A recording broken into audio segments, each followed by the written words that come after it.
আমাকে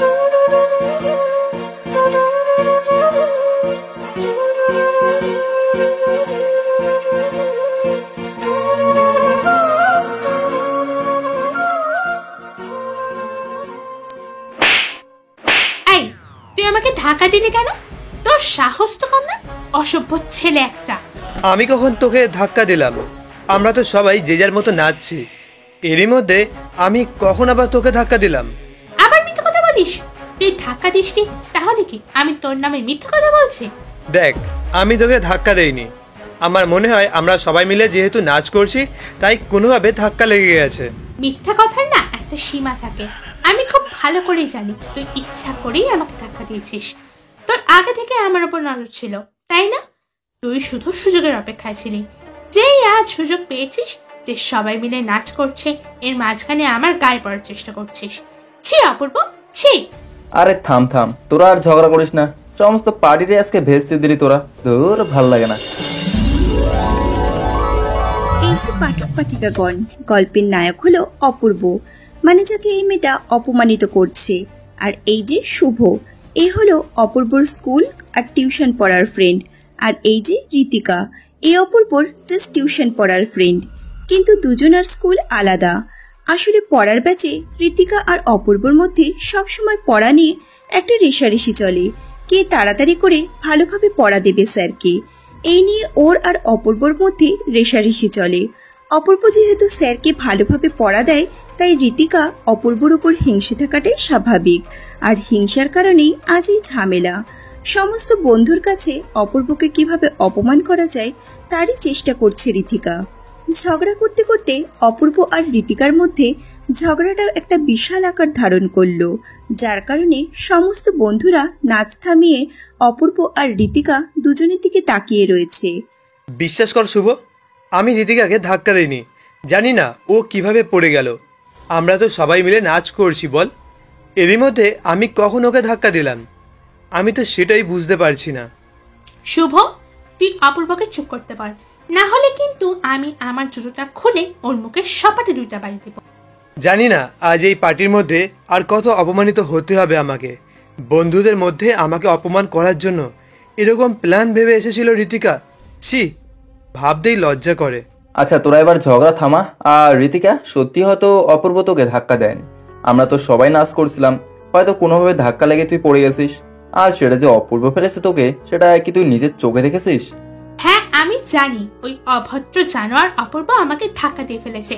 আমার কোনো সুযোগ নিতে চেয়েছিল, যেই দেখেছে কোনো সুযোগ পায়নি, তাই আমাকে ধাক্কা দিয়ে ফেলে দিয়েছে। ঋতিকার কথা শুনে অপূর্বর চোখ দিয়ে জল বেরিয়ে এলো। ইস, এসব কি বাজে কথা বলছে ঋতিকা। আমি এমন কথা স্বপ্নেও ভাবিনি কখনো। বন্ধুদের মধ্যে এরকম বাজে কথা কেউ কারোর নামে বলতে পারে, সেটা আমি কখনোই জানতাম না। আজ আমি ঋতিকার আসল রূপটা দেখে নিলাম। দেখ দেখ, চোখের জল বের করে কেমন নাটক করছে। সব নাটক। তোর আগে থেকে আমার উপর নজর ছিল, তাই না? তুই একটা অসভ্য অভদ্র হারামি ছেলে। তোর মতন ছেলেদের চোখ এতটাই নিচু হয়। দেখ ঋতিকা, আমার নামে অনেক বাজে কথা বলছিস, আর বলিস না। আমি এতটাও বাজে নই যে এরকম নজরে আমি তোকে দেখব। তোর সাথে তো বন্ধুত্ব আজকের নয়, সেই প্রাইমারি স্কুল থেকে আজ হাই স্কুল পর্যন্ত তুই আমাকে চিনিস। তারপরেও তুই এরকম কথা বলছিস কি করে? তোর লজ্জা করে না? ছি, তুই একটা নিচু মানসিকতার মেয়ে। কি বলে তুই? আমি নিচু মানসিকতার মেয়ে? বলেই আবারও ঠাস ঠাস করে জোরে চড় মারল ঋতিকা। তুই যদি আর একটাও আমার নামে বাজে কথা বলিস, তাহলে আমি তোর নামে তোর মা বাবার কাছে নালিশ জানাবো, আর জুতো দিয়ে মেরে তোর মুখ আমি ভেঙে দিব। ঋতিকা আর অপূর্ব, তোরা কিন্তু এবার বাড়াবাড়ি করে ফেলছিস। আমি ভেবেছিলাম শুভ হয়তো আমার হয়ে কথা বলবে, কারণ ওর সাথে আমার বন্ধুত্বটা আরো গভীর। শুভ তো জানে যে আমি কখনো এরকম কাজ কোনো দিনও করতে পারি না, কিন্তু দেখলাম না, শুভ আমার হয়ে কথা বলল না। সব জানা সত্ত্বেও শুভ চুপ রয়েছে কিভাবে? যাই হোক, চুপ থাকার কারণে বুঝলাম শুভ কোনো ঝামেলার মধ্যে জড়াতে চায় না। আর বাকি বন্ধুদের কথা তো বাদই দিলাম, তারা তো কেউই একটা টু শব্দ করেনি। তাই যখন বুঝলাম যে কেউ আমার পক্ষে নেই, উল্টে আমি অপমানিত হচ্ছি সমস্ত বন্ধুদের সামনে, তখন আর এই ঝামেলাটাকে বেশিক্ষণ বাড়াতে দেওয়া ঠিক নয়, তাতে আমার নামেই বদনাম বাড়বে। কিন্তু মনের মধ্যে একটাই কষ্ট হলো যে শুভ কি আমার হয়ে একটুও কথা বলতে পারলো না। আজকালকার দুনিয়ার বন্ধু নামে সব কলঙ্ক। আনন্দের সময় সবাই পাশে থাকে, কিন্তু বিপদের সময় বন্ধুরাও পাশ কাটিয়ে চলে যায়। আজ তার নমুনা চোখে পড়ল। এতক্ষণ যখন নাচানাচি হচ্ছিল, আনন্দ হচ্ছিল, মকটেল পার্টি হচ্ছিল, তখন সবাই আমার সাথে ছিল। কিন্তু আজ যখন আমি একটা বিপদের মধ্যে পড়ে রয়েছি, অপমানিত হচ্ছি, অসম্মানিত হচ্ছি, কেউ আমার পাশে নেই। সরি ঋতিকা, আমি তোকে ইচ্ছা করে ধাক্কা দেইনি। তুই তো আমার টিউশন ফ্রেন্ড, তুই তো খুব ভালো করেই জানিস আমি কাজটা কখনোই কোনো দিনও করতে পারি না। তাও যেহেতু তুই বারবার বলছিস আমি তোকে ইচ্ছা করে ধাক্কা দিয়েছি, তার জন্য আমি সরি রে, ক্ষমা করে দিস। আর শুভ, তুই আমার ছোটবেলার বন্ধু, তুই খুব ভালোভাবেই আমাকে চিনিস। আজ তুই আমার পাশে থাকতে পারতিস, কিন্তু আজ আমি আমার পাশে তোকে পেলাম না। কিন্তু যাই হোক, তুই যদি কোনোদিনও কোনো প্রবলেমে পড়িস আমাকে বলিস, আমি সবসময় তোর পাশে থাকবো। চলি রে বন্ধু, আমার জন্য তোদের পার্টিটা ভেঙে গেল। Sorry to my all friend, আমি চলে যাচ্ছি, সবাই আনন্দ চালিয়ে যাও। আসি রে শুভ। তুই চলে যাচ্ছিস অপূর্ব? আরে যা হয়েছে বাদ দে, চল আমরা একসাথে আবার আনন্দ করি। না রে, আসি। বলেই ওইখান থেকে বেরিয়ে গেল অপূর্ব। রাত অনেক হয়েছে, মনে অনেক খারাপ লাগা কাজ করছে অপূর্বর। আর যতটা না ঋতিকার বলা কথাগুলোতে কষ্ট হয়েছে, তার থেকে বেশি কষ্ট হয়েছে শুভ অপূর্বর পাশে না থাকার জন্য। খুব কষ্ট হচ্ছে অপূর্বর, চিৎকার করে কাঁদতে ইচ্ছে করছে। কিন্তু এর মধ্যে ভয়ে ভয়ে বাড়িতে ঢুকেছে অপূর্ব। কারণ যদি একবার অপূর্ব ধরা পড়ে, তাহলে কেউ মারুক না মারুক, শ্রুতিদি অপূর্বকে কেলিয়ে ক্যালেন্ডার বানিয়ে রেখে দেবে। ও, গল্পের নায়কের পরিচয়টাই তো দেওয়া হলো না। গল্পের নায়কের নাম অপূর্ব ভট্টাচার্য, দ্বাদশ শ্রেণীর পড়ুয়া, পরিবারের একমাত্র ছেলে অপূর্ব। আর অপূর্বর এক বড় দিদি আছে, তার নাম হলো তুলি। দিদির বিয়ে হয়ে গেছে, একটা 3 বছরের ছোট মেয়েও আছে। অপূর্বর একমাত্র আদরের ভাগ্নি। অপূর্বদের গহনার ব্যবসা, আর এই ব্যবসা অপূর্বর বাবার আমল দিয়ে চলে আসছে। অপূর্বর একটা দাদাও ছিল, কিন্তু সে পালিয়ে বিয়ে করায় তাকে বাড়ির কেউই মেনে নেয়নি। আর না মেনে নেওয়ার কারণ এই ছিল না যে সে পালিয়ে বিয়ে করেছে, কারণ ছিল এই যে অপূর্বর বৌদি ছিলেন একজন মুসলিম ঘরের মেয়ে, আর এটাই বাবার পছন্দ হয়নি। যাই হোক, অপূর্ব নিজের ঘরে চোরের মতন ঢুকে পড়ল, দিয়ে একটা স্বস্তির নিঃশ্বাস নিল যে না, ও পৌঁছে গেছে ঠিকভাবে। কিন্তু অপূর্বর এই অনুমান ঘরের আলো জ্বালতেই দেখলো অপূর্বর খাটে অপূর্বর জম শুয়ে আছে। এতক্ষণ কোথায় ছিলি রে তুই? না মানে শ্রুতিদি, আমি তো বন্ধুদের বাড়িতে প্রজেক্ট করছিলাম। হ্যাঁ, প্রজেক্ট করছিলি? হ্যাঁ, প্রজেক্ট করতে গেছিলাম। শ্রুতিদি অপূর্বর কাছে এসে শরীরের গন্ধ শুকতে লাগলো। অপূর্ব ভয়ে পিছিয়ে যেতে লাগলো। সে অপূর্বকে চেপে ধরে রাখলো, আর তারপরে ঠাস করে একটা থাপ্পড় মারলো গালে। আর অপূর্ব নিচু করে নিল মাথা। আসলে আজকে অপূর্বর বন্ধু শুভর জন্মদিন ছিল, তাই কেক কাটার পর বন্ধুরা সবাই মিলে একটু ড্রিঙ্ক করেছিল, আর সেটারই গন্ধ পেয়েছে অপূর্বর শ্রুতিদি। প্রজেক্ট করতে গিয়ে ওল্ড মগ ব্যবহার করতে হয়েছে বুঝি? আসলে হয়েছিল যে, বলতে না দিয়ে শ্রুতি আবার একটা থাপ্পড় মারলো, আর এবারের থাপ্পড়টা একটু জোরে লাগলো অপূর্বর মুখে, যার ফলে ঠোঁটটা কেটে গেল। কিন্তু শ্রুতিদের চোখে সেটা পড়লো না। জানিস তোর জন্য কত চিন্তা হচ্ছিল আমার। কেন একবার ফোন করে বলা যায়নি যে আমার ফিরতে লেট হবে?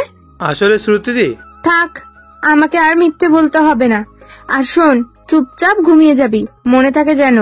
তারপর শ্রুতিদি অপূর্বর ঘরের একটা জানলা, যেটা অপূর্বর বাড়ির বাগানের সাথে যুক্ত, ওটা দিয়ে নেমে গেল, আর পাঁচিল টপকে দৌড়ে নিচের বাড়ি চলে গেল। এরপর অপূর্ব ফ্রেশ হয়ে শুয়ে পড়ল। ও, এনার পরিচয়টা দিয়ে ফেলি। ইনি হলেন শ্রুতি তালুকদার, অপূর্বর থেকে 5 বছরের বড় একটা মেয়ে, যাকে অপূর্ব শ্রুতিদি বলে ডাকে। শ্রুতির বাবা আর অপূর্বর বাবা ছোটবেলাকার বন্ধু। শ্রুতিদের শাড়ির ব্যবসা। শ্রুতিকে অপূর্ব ছোটবেলা থেকে চেনে, আর অপূর্ব জানে না যে কেন শ্রুতির অপূর্বর প্রতি একটু বেশি দরদ। শ্রুতি পুরো পরীর মতো দেখতে, কিন্তু ব্যবহারে একটা আস্ত ডেভিল। এই কারণে শ্রুতির কলেজে আজ পর্যন্ত শ্রুতিকে কেউ প্রপোজ করেনি, আর যারা করেছে তারা মোটামুটি ওই 4 মাসের মতন হসপিটালে ভর্তি ছিল। অপূর্বর শ্রুতিকে ছোটবেলা থেকে প্রচন্ড ভয় পায়। আর অপূর্বর এটাও ভালো লাগে যে শ্রুতিদি অপূর্বর প্রতি অনেক যত্নশীল। শ্রুতির বাবার নাম ধনঞ্জয় তালুকদার আর মা রীনা তালুকদার। শ্রুতির একটা ছোট বোন আছে, নাম প্রিয়া। প্রিয়া ক্লাস 5-এ পড়ে। এক কথায় ভীষণ মিষ্টি একটা মেয়ে। এরপর অপূর্ব এক ঘুমে সকাল হয়ে গেল। ঘুম ভাঙলো অপূর্বর মায়ের দরজা পেটানো শুনে। উঠে গেছি মা, আর দরজাটা পিটাতে হবে না। এরপর ব্রাশ করে ফ্রেশ হয়ে অপূর্ব নিচে এসে দেখলো জামাইবাবু আর দিদি দুইজনেই বসে আছে। জামাইবাবুর মা বাবা কেউই নেই, তাই বিয়ের পরে অপূর্বর বাবা ওনাকে অপূর্বদের সাথেই রেখে দিয়েছে। অবশ্য অপূর্বর জামাইবাবুর সাথে অপূর্বর হেব্বি ভাব। সে অপূর্বকে নিজের ভাইয়ের মতন ভালোবাসে। আরেকটা জিনিস সেটা হলো কোনোদিন অপূর্বকে দাদা ভাইয়ের অভাব বুঝতে দেয়নি। এই দেখো, আমি তো সবার নাম বলতেই ভুলে গিয়েছি। অপূর্বর বাবার নাম সম্রাট ভট্টাচার্য, মা রানী ভট্টাচার্য, দিদি তুলি নস্কর আর জামাইবাবুর নাম আদিত্য নস্কর। তা সালাবাবু, ঘুম কেমন হলো? হেব্বি হয়েছে। ওহ, যা ঘুমালাম, শরীরটা একদম ফ্রেশ লাগছে। এই কালকের রাতে কোথায় ছিলি তুই বলতো? আহা, ছাড়ো না তুলি, ওর এখন ইয়ং বয়স, একটু তো বন্ধুদের সাথে ঘুরতেই পারে। তোমার আজকে রাতে বেশি বেড়েছে ও, বুঝলে তো আদি? আরে বাবা, আমার অপূর্ব যা করে করুক, কিন্তু কোনোদিন বাজে কিছু করবে না, এটা আমার বিশ্বাস। তোমার এই কথাটা আমরা সবাই মানি। কিরে হতভাগা ছেলে, তোর লজ্জা বলে কিছু নেই? হ্যাঁ বলো না বাবা, কি হয়েছে? সামনেই তো তোর উচ্চ মাধ্যমিকের টেস্ট পরীক্ষা, প্রিপারেশন কেমন? ভালোই বাবা, আমি ভালোভাবেই পড়ছি। সালাবাবু, উচ্চ মাধ্যমিকে কিন্তু আবার ফার্স্ট ডিভিশন চাই। চলে আসবে দাদাভাই, চিন্তা করো না। ওই তো শ্রুতিও এসে গেছে। বস বস। গুড মর্নিং মামি পাপা। গুড মর্নিং দাদা বৌদি। Good morning princess. আয় মা, তুই আমার পাশে বস। হ্যাঁ, কোলে বসিয়ে নাও না, তাহলেই তো হয়। মামি দেখেছো তোমার ছেলে কি সব বলছে আমায়? এই হতচ্ছাড়া, চুপচাপ খাবি, বেশি কথা বলবি না একদম। তুই আয় মা, আমার পাশে বস। এই দেখ, আমি তোর প্রিয় আলুর দম বানিয়েছি। ওই জন্যই তো আশা। দাও দাও খাই। বলে শ্রুতিও খেতে শুরু করলো। খাওয়া হয়ে গেলে অপূর্ব উঠেই যাবে, তখন অপূর্বর বাবা হাত ধরে ঠোঁটে হাত দিয়ে দেখতে লাগলো। এই, তোর ঠোঁট ফুললো কি করে? নিশ্চয় কাল রাতে মারপিট করেছিস। তোকে নিয়ে আর পারলাম না। আরে ও কি বলতে চাইছে সেটা তো শোনো। আরে এটা ঘুম থেকে উঠতে গিয়ে খাট থেকে পড়ে গিয়েই হয়েছে, কেউ মারেনি আমায়। অপূর্ব খেয়াল করে দেখলো শ্রুতিদি মুখ তুলে অপূর্বর দিকেই তাকিয়ে আছে। সে বুঝতে পেরেছে যে এটা সেই করেছে। অপূর্ব কাউকে কিছু না বলে খাওয়া শেষ করে উঠে চলে গেল। তারপরে অপূর্ব স্কুল যাবে বলে ব্যাগ নিয়ে নামছে। তখনই অপূর্বর বাবা বলল, এই শোন, তুই আজকে শ্রুতির সাথে স্কুলে যাবি। তোর বাইকটা নিয়ে তোর জামাইবাবু অফিস গেছে। আমার লাগবে না, আমি রিক্সায় চলে যাব। আমি তোকে কতটা বলিনি, জানিয়েছি। চুপচাপ চলে যাবি শ্রুতির সাথে। বলেই অপূর্বর বাবা সম্রাটবাবু গটগট করে হেঁটে চলে গেলেন। আমার কোনো স্বাধীনতা নেই, ইনি সবসময় নিজের সিদ্ধান্তগুলো আমার উপরে চাপিয়ে দেন। অপূর্ব বাড়ির বাইরে এসে দেখলো শ্রুতিদি ওর স্কুটিটা নিয়ে দাঁড়িয়ে আছে। অপূর্বকে দেখতে পেয়ে দৌড়ে এসে জড়িয়ে ধরে কাঁদতে লাগলো। অপূর্ব একটু অবাক হলো, কারণ এই মেয়ে কাঁদতে না কাঁদাতে বেশি পারদর্শী। বাধ্য হয়ে অপূর্ব বলল, কি হয়েছে, কাঁদছো কেন? খুব জোরে তোর লেগেছিল তাই না রে? কোথায়? ও কালকে? আরে না, অত জোরে লাগেনি, বেকার চিন্তা করো না। বিশ্বাস কর, আমি বুঝতে পারিনি যে তোর অত জোরে লেগে যাবে। আর তুই তো জানিসই যে আমি রেগে গেলে বোধ শক্তি হারিয়ে ফেলি। আরে ঠিক আছে, অসুবিধা নেই।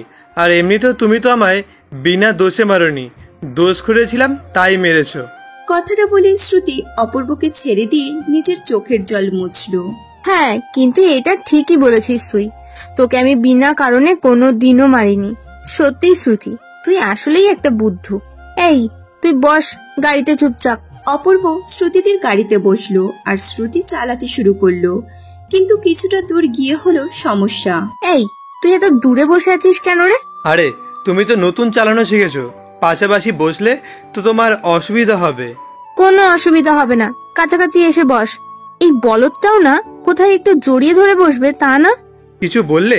আমি ঠিক শুনতে পেলাম না। কিছু না, তুই এগিয়ে এসে বসে পড়। আচ্ছা, যা ইচ্ছে। বলে অপূর্ব হালকা এগিয়ে আসতে শ্রুতির গাড়িটা একটু বেসামাল হয়ে পড়ে যেতে যাবে, তখনই অপূর্ব স্কুটির পাদানি থেকে নিজের পা দুটো ফেলে দিল আর ওই যে তালগাছের মতো লম্বা হওয়ার ফায়দা। অপূর্ব পা ফেলে দেওয়াতে শ্রুতি ঠিকভাবে স্কুটিটা থামাতে পারলো। উফ, খুব জোর বাঁচলাম, না হলে পড়লে আজকে আর আস্ত থাকতাম না। হয়েছে, এবার আপনি আমাকে গাড়ি দিন। যা ভালো চালান, খুব বুঝেছি আমি। এই পুচকে, তুই আমাকে বলছিস কি? হ্যাঁ, লাইসেন্স আছে তোর কাছে? সেটা না হয় তুমি সময় আসলেই দেখতে পাবে। বলে অপূর্ব শ্রুতিকে পাশ কাটিয়ে স্কুটিতে উঠে বসলো আর স্কুটিটা স্টার্ট দিল। শ্রুতিদি অপূর্বর স্কুটিতে বসা দেখে হয়তো কিছু একটা বুঝেছে, তাই আর কিছু বলল না। অপূর্ব ডাইরেক্ট স্কুটিটা আগে শ্রুতিদির কলেজে নিয়ে গেল। ওইখানে পৌঁছাতে না পৌঁছাতেই শ্রুতিদি এক প্রকার লাফিয়ে অপূর্বর গাড়ি থেকে নেমে পড়ল, আর অপূর্ব ওর এই কীর্তি দেখে হাসতে লাগলো।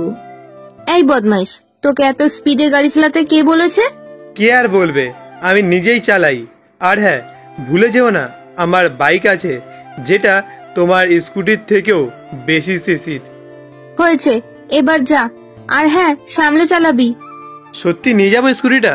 শ্রুতিদির কথা শুনে আমি আনন্দে লাফিয়ে উঠলাম। Thank you, thank you. উত্তেজনার বশে কখন যে শ্রুতিদিকে জড়িয়ে ধরেছে অপূর্ব, সেটা সে নিজেও জানে না। এই এই, এটা কলেজ, এমনি সময় যত ইচ্ছা তত জড়িয়ে ধরবি, কিচ্ছু বলবো না, কিন্তু এখানে এইভাবে। এই রে, সরি, আমি বুঝতে পারিনি। আচ্ছা, এবার আমি যাই, টাটা। আমি তাড়াতাড়ি চলে আসবো। বলেই স্কুটিটা ঘুরিয়ে আমি এক প্রকার বিদ্যুৎ বেগে ওইখান থেকে বেরিয়ে আসি। সামলে যাস, পাগলা একটা। এই বলে শ্রুতি হেসে কলেজে ঢুকে গেল। শ্রুতিদির স্কুটিটা আমার খুবই পছন্দ, আর স্কুটিটার স্পিডও আছে। স্কুলে এসে স্কুটিটা পার্ক করে চাবি নিয়ে খেলতে খেলতে ক্লাসে ঢুকলো অপূর্ব। দেখলো সব হারামিগুলো বসে গল্প করছে। অপূর্বকে এসে বসতে দেখে শুভ্র বলে উঠল, না এসে থাকা যায়? তুই বল। তা ভাই, চাবিটা তো তোর বাইকে নয়, যতটা মনে হচ্ছে। হ্যাঁ রে, আমার না, এটা শ্রুতিদির স্কুটির চাবি। শ্রুতিদির কথা শুনে সব কটা কেমন হাসতে লাগলো। ভাই তো কাঁপাচ্ছে, হেভি চলছে, তাহলে বল। এই, কি বলতে চাস তুই? এই যে তুই শ্রুতিদির সাথে ভালোই প্রেম করছিস। কথাটা শুনে অপূর্ব বিরক্ত হয়ে গেল, কারণ কোনোদিনও শ্রুতিকে সেই চোখে দেখেনি অপূর্ব। তাই রেগে গিয়ে বলল, শোন, তোদের একটা কথা বলে রাখি, শ্রুতিদিকে আমি সেই চোখে কখনোই দেখিনি, আর না দেখব। এটা মাথায় ঢুকিয়ে নে সবাই। আরে রেগে যাচ্ছিস কেন ভাই? আমরা তো ইয়ার্কি মারলাম। এই বিষয়ে ইয়ার্কি মারিস না, অন্য বিষয় ইয়ার্কি মার ভাই, কিচ্ছু বলবো না, কিন্তু এই ম্যাটারটাকে তোরা টানিস না প্লিজ। আচ্ছা ভাই, টানবো না। সরি ভাই, রাগ করিস না। আরে ঠিক আছে রে, রাগ করিনি আমি। চল, এই খুশিতে ট্রিট দে আমাদের। এই কেন, এখন আবার কিসের ট্রিট? কেন, আজকে তুই তোর প্রিয় স্কুটি চালিয়ে এসেছিস, ওই আনন্দে খাওয়াবি না? হ্যাঁ একদম, এটা ট্রিট দে। ট্রিট লাগবে তোদেরকে আমি। অপূর্ব উঠে ওদের মারতে যাবে, তখনই ক্লাসে স্যার চলে আসায় আর কিছু বলতে পারল না। স্যারের ক্লাসে মনোযোগ দিল সকলে। এদের পরিচয়টা দিয়ে দিই, এরা অপূর্বর ছোটবেলার বন্ধু। শুভ্র, বিক্রম, সৌরভ, শুভম আর শুভও আছে, কিন্তু শুভ আজ আসেনি। অপূর্বরা একে অপরকে ক্লাস 5 থেকে চেনে, মানে অপূর্বর ওর বন্ধুদের মধ্যে এই 5 জনের 7 বছরের বন্ধুত্ব, যেটা আজ পর্যন্ত কেউ ভাঙতে পারেনি আর না পারবে। কিন্তু একমাত্র শুভই আছে যার সাথে সেই প্রাইমারি স্কুল থেকে বন্ধুত্ব। আজ ক্লাস শেষ হয়েছে, তখনই অপূর্ব দেখলো একটা মেয়ে কাঁদতে কাঁদতে অপূর্বদের দিকে ছুটে আসলো। দাদা দাদা, ওদের থেকে আমার বান্ধবীকে বাঁচাও, ওরা আমার বান্ধবীকে মেরে ফেলবে। মেয়েটাকে কাঁদতে দেখে অপূর্বরা ওকে আগে বসালো, তারপরে শুভ্র ওকে জল খাওয়ালো, দিয়ে অপূর্ব আবার জিজ্ঞেস করলো, এবার ঠিকভাবে বল বোন, কি হয়েছে? দাদা, আমি আর আমার বান্ধবী লাইব্রেরি থেকে ফিরছিলাম, তখনই রাস্তায় আমাদের বি সেকশনের দাদারা ধরে আর বাজে বাজে টোন কাটতে লাগে। আমার বান্ধবী রেগে গিয়ে ওদের মধ্যে একজনকে চড় মারলে ওরা রেগে ওকে ধরে নিয়ে ছেলেদের বাথরুমের দিকে নিয়ে যেতে লাগে। এদের আজকে দেখতে হবে ভাই, অনেকদিন সহ্য করছি। চল। অপূর্ব উঠে দাঁড়িয়ে সোজা এগিয়ে গেল 3 তলার বাথরুমের দিকে, আর অপূর্বর সাথে বাকি সবাই এসে গেছে। এক লাথি মেরে দরজা ভেঙে দিল, তারপর ঢুকে যা দৃশ্য দেখলো সেটা আর সহ্য হলো না। সবাই মিলে মেয়েটার গায়ে থাকা ওড়নাটাকে টেনে নিয়ে টানাটানি করছে। অপূর্ব দৌড়ে গিয়ে একজনকে ধরে মাটিতে ফেলে দিল। তারপরেই শুরু হলো তুমুল মারপিট। আর মারপিট করতে করতে একটা সময় অপূর্বরাই সবাই মোটামুটি আহত হলো, কিন্তু ওই ছেলেগুলোকে শায়েস্তা করে দিয়ে ফিরেছে। আপনি ঠিক আছেন? বলে শুভ্র মেয়েটার ওড়না ঠিক করে দিল। মেয়েটা শুভ্রর থেকে ভয়ে সরে যেতে চাইলে ওর বান্ধবীটা ওকে এসে সামলে নেয়। আর মেয়েটার বান্ধবী সবাইকে বলে, অসংখ্য ধন্যবাদ আপনাদের সকলকে দাদা ভাই। তুই ওকে নিয়ে পারলে বাড়ি চলে যা। সেটা মনে হয় সম্ভব হবে না রে। কেন? কারণ ইতিমধ্যেই আমাদের ডাক পড়ে গেছে হেড স্যারের রুমে। দেখো, আমি জানি এই মুহূর্তে তোমার সাথে একটু আগে ঘটে যাওয়া ঘটনার কতটা মনে করাও কতটা ক্ষতিকর হতে পারে, কিন্তু তুমি না বললেও ওই ছেলেগুলো আবার বাজে কাজ করতে চাইবে। আমি বলবো হেড স্যারের সামনে গিয়ে। চল তাহলে যাওয়া যাক। এক মিনিট।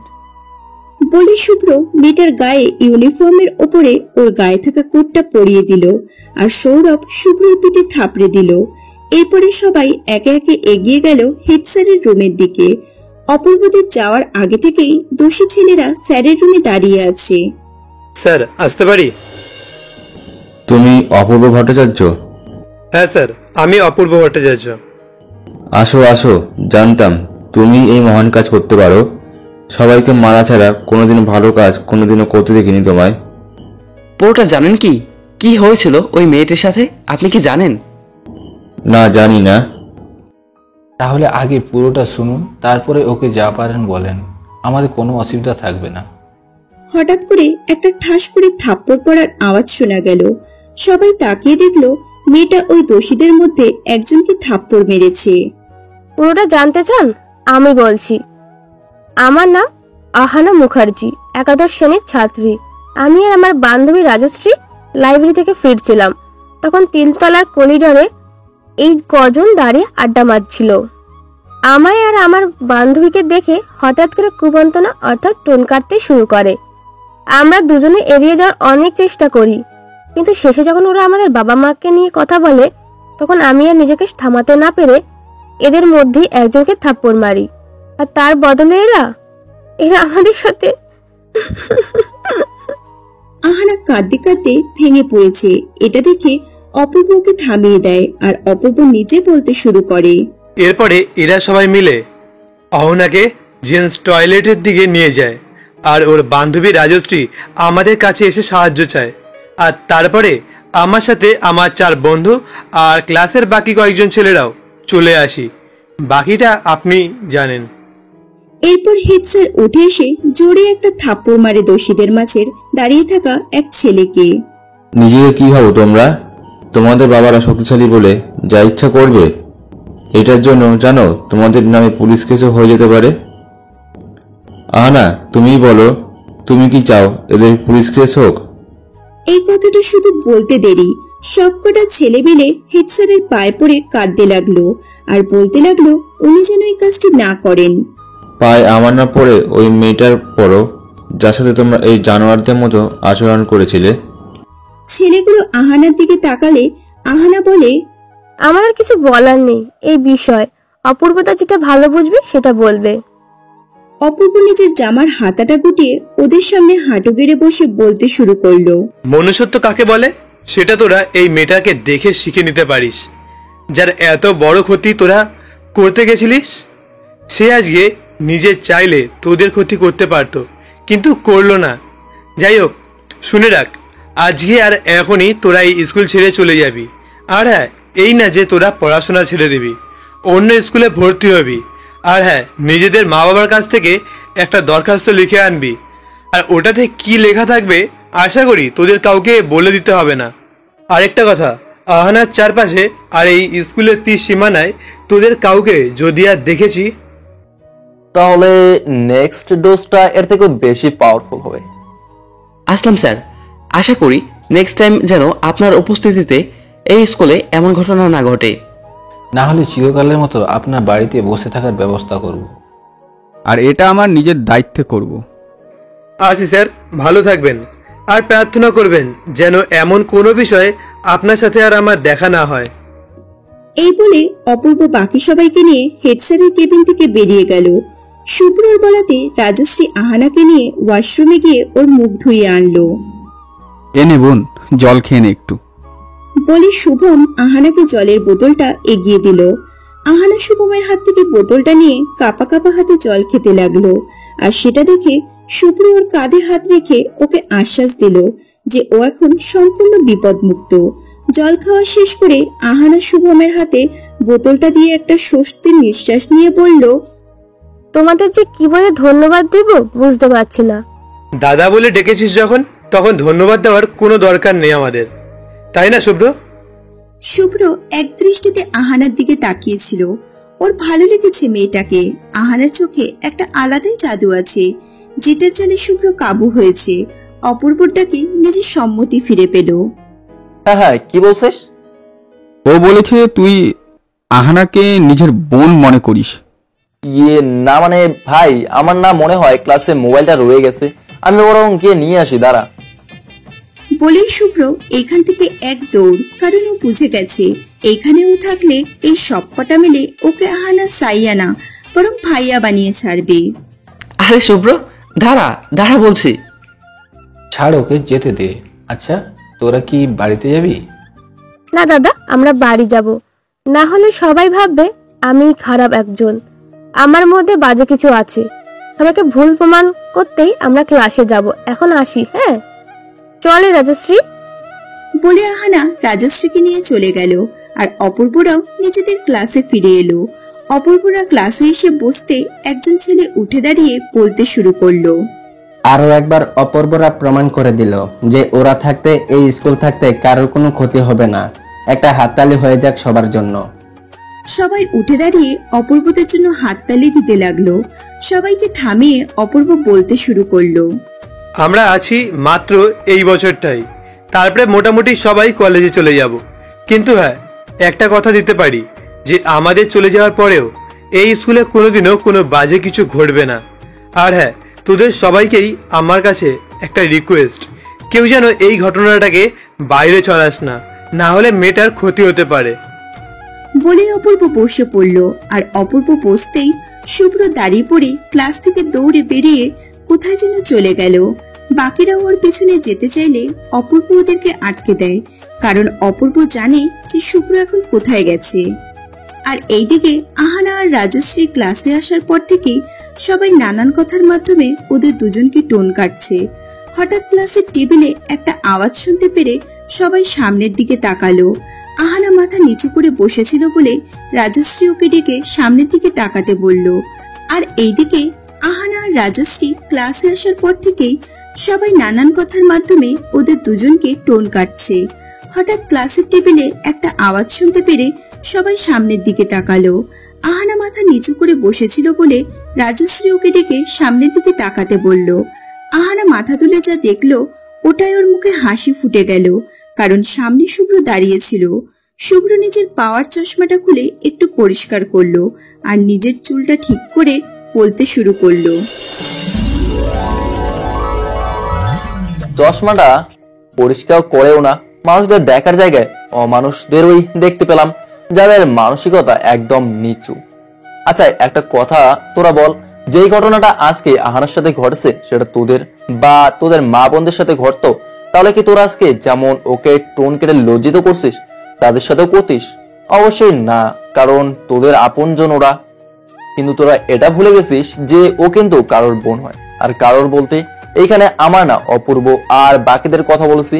এবার একবার ভাব, যদি তোদের কথা বলা হয় বা অপূর্বর কানে যায় তাহলে কি করবে ও? আমি কিন্তু কিছু বলবো না, কারণ আমি কিন্তু শান্তপ্রিয় ছেলে, সেটা তোদের এই ক্লাসে বসে থাকা কিছু ছেলেরা জানে। শুভ্র এটা বলতেই পেছনে বসে থাকা কটা ছেলে নিজেদের গালে হাত দিল, যেটা দেখে শুভ্র একটু হাসলো, কারণ পেছনের কজনকে ও একা একবার প্রচন্ড মেরেছিল। যাই হোক, যেটা বলতে আসা, যে কথাটা নিয়ে এতক্ষণ তোরা আহানাকে হেনস্থ করছিলি ওটা যেন বাইরে না যায়। আর হ্যাঁ, তোদের মুখেও যেন না শুনি। দেখ, ও তো তোদের বন্ধু হয় তাই না? তাই তোদের উচিত এই মুহূর্তে ওর সাহস যোগানো দেওয়ার। এতটা বাচ্চা তোরা নস, যেটা বলে গেলাম মাথায় রাখিস, না হলে কি হবে তোদের জানা আছে। আসি কেমন? বলে শুভ্র বেরিয়ে আসতে যাবে, তখন দেখলো আহানা ওর দিকে তাকিয়ে একটা মিষ্টি হাসলো। আর যেটা দেখে শুভ্র আহানার দিকে তাকিয়ে একটা মিষ্টি হেসে বেরিয়ে আসলো, দিয়ে নিজের ক্লাসে চলে গেল। ব্যাপার কি বলতো, কোথায় হুট করে চলে গিয়েছিলি? আরে গেছিলাম একটু। ডাল মে কুছ তো কালা হ্যাঁ রে। পুরো ডালটাই মনে হয় কালো। শুভ্র নিজের জলের বোতলে জল খাচ্ছিল, কিন্তু অপূর্বর এত সুন্দর আন্দাজ দেখে ভীষণ জোরে একটা বিষম খেলো। আরে ধীরে ধীরে, এত তাড়াতাড়ি বিষম খেলে হবে? আরে শোন তোরা, ভাই আমাদের আহানার প্রেমে পড়েছে। কি বলছিস? এই জন্য তো তখন অমন ভাবে তাকিয়ে দিচ্ছিলি, দেখিসনি? সাব্বাস, ভাই আমাদের তাহলে অবশেষে প্রেমে পড়লো। যা বলেছিস, না হলে ও যেই পরিমাণে মেয়েদের রিজেক্ট করতো, আমি তো ভেবেই পাই না যে ও স্কুলে কাউকে পাবে। আরে ওইরকম কিছুই না ভাই, আমিও তো এমনিই গেছিলাম। হ্যাঁ, জানা আছে কত কিছু, আমায় ঢপ দেওয়া, তাই না? বেরাস করছে, দেখো ছেলে, দেখ দেখ কেমন করে বেরাস করছে। সৌরভের কথা শুনে শুভ্র সমেত সবাই হেসে দিল। আরো কটা ক্লাস করে স্কুল ছুটি হয়ে গেল, সবাই যে যার মতো বেরিয়ে পড়ল। এই শুভ্র, আজকে আইসক্রিম খাওয়াবি, চল সবাইকে। হ্যাঁ চল, অনেকদিন স্কুল থেকে ছুটি হওয়ার পর আইসক্রিম খাইনি। তোরা যা বুঝলি, আজকে আমার হবে না, ছুটি থেকে নিয়ে আসতে হবে। তাহলে তুই খাবি না? না রে, অন্য কোনো দিন হবে। বন্ধু আজকে যাই। হ্যাঁ হ্যাঁ, এখন তো শ্রুতি দিই সব, আমরা বা কে? মারবো এক লাথি, বুঝে যাবি। আচ্ছা ঠিক আছে, তাহলে সামলে যাস। অপূর্ব ওদেরকে বিদায় জানিয়ে স্কুটি নিয়ে সোজা শ্রুতিকে আনতে চলে গেল। পৌঁছে দেখলো শ্রুতি কলেজের গেটে দাঁড়িয়ে আছে, অপেক্ষা করছে। সরি, আসতে একটু লেট হয়ে গেল, আসলে ট্রাফিক জ্যাম ছিল একটু। অপূর্বকে কিছু না বলে শ্রুতি স্কুটিতে উঠে বসে ওকে জড়িয়ে ধরলো। অপূর্ব স্কুটি চালাতে শুরু করলো। শ্রুতির জড়িয়ে ধরা অপূর্বর কাছে নতুন না, এর আগেও শ্রুতি ওকে অনেকবার জড়িয়ে ধরেছে। কিছু দূর যাওয়ার পরে অপূর্ব বুঝতে পারলো যে শ্রুতির সাথে কিছু তো হয়েছে, না হলে ও এত চুপ থাকে না। অপূর্ব স্কুটিটা নিয়ে গিয়ে একটা ঝিলের পাশে দাঁড় করালো আর শ্রুতিকে নামতে বলল। শ্রুতি নেমে গেলে অপূর্ব স্কুটি থেকে নেমে হ্যান্ডেল লক করে ঝিলের ভেতরে এগিয়ে গিয়ে ঝিলের পাড়ে গিয়ে বসলো আর শ্রুতিও এসে ওর পাশে বসলো। তারপর অপূর্বর গায়ে নিজের গা হেলান দিয়ে দিল। অপূর্বর এবার পুরোপুরি বুঝে গেল যে শ্রুতির মন খারাপ হয়ে গেছে, আর অপূর্ব এটাও জানে যে একটু পরেই শ্রুতি সব বলতে শুরু করবে যে কেন ওর মন খারাপ। আচ্ছা অপূর্ব, একটা প্রশ্নের উত্তর দিবি আমায়? একটা কেন, হাজারটাও দিতে রাজি, বলো না। আমি কি খুব খারাপ? কেন, কে কি বলেছে? বলবি কি না বল। তুমি যথেষ্ট ভালো শ্রুতিদি। জানিস, ওরা আমায় অনেক বাজে কথা বলেছে অপূর্ব, ওরা আমাকে আমাকে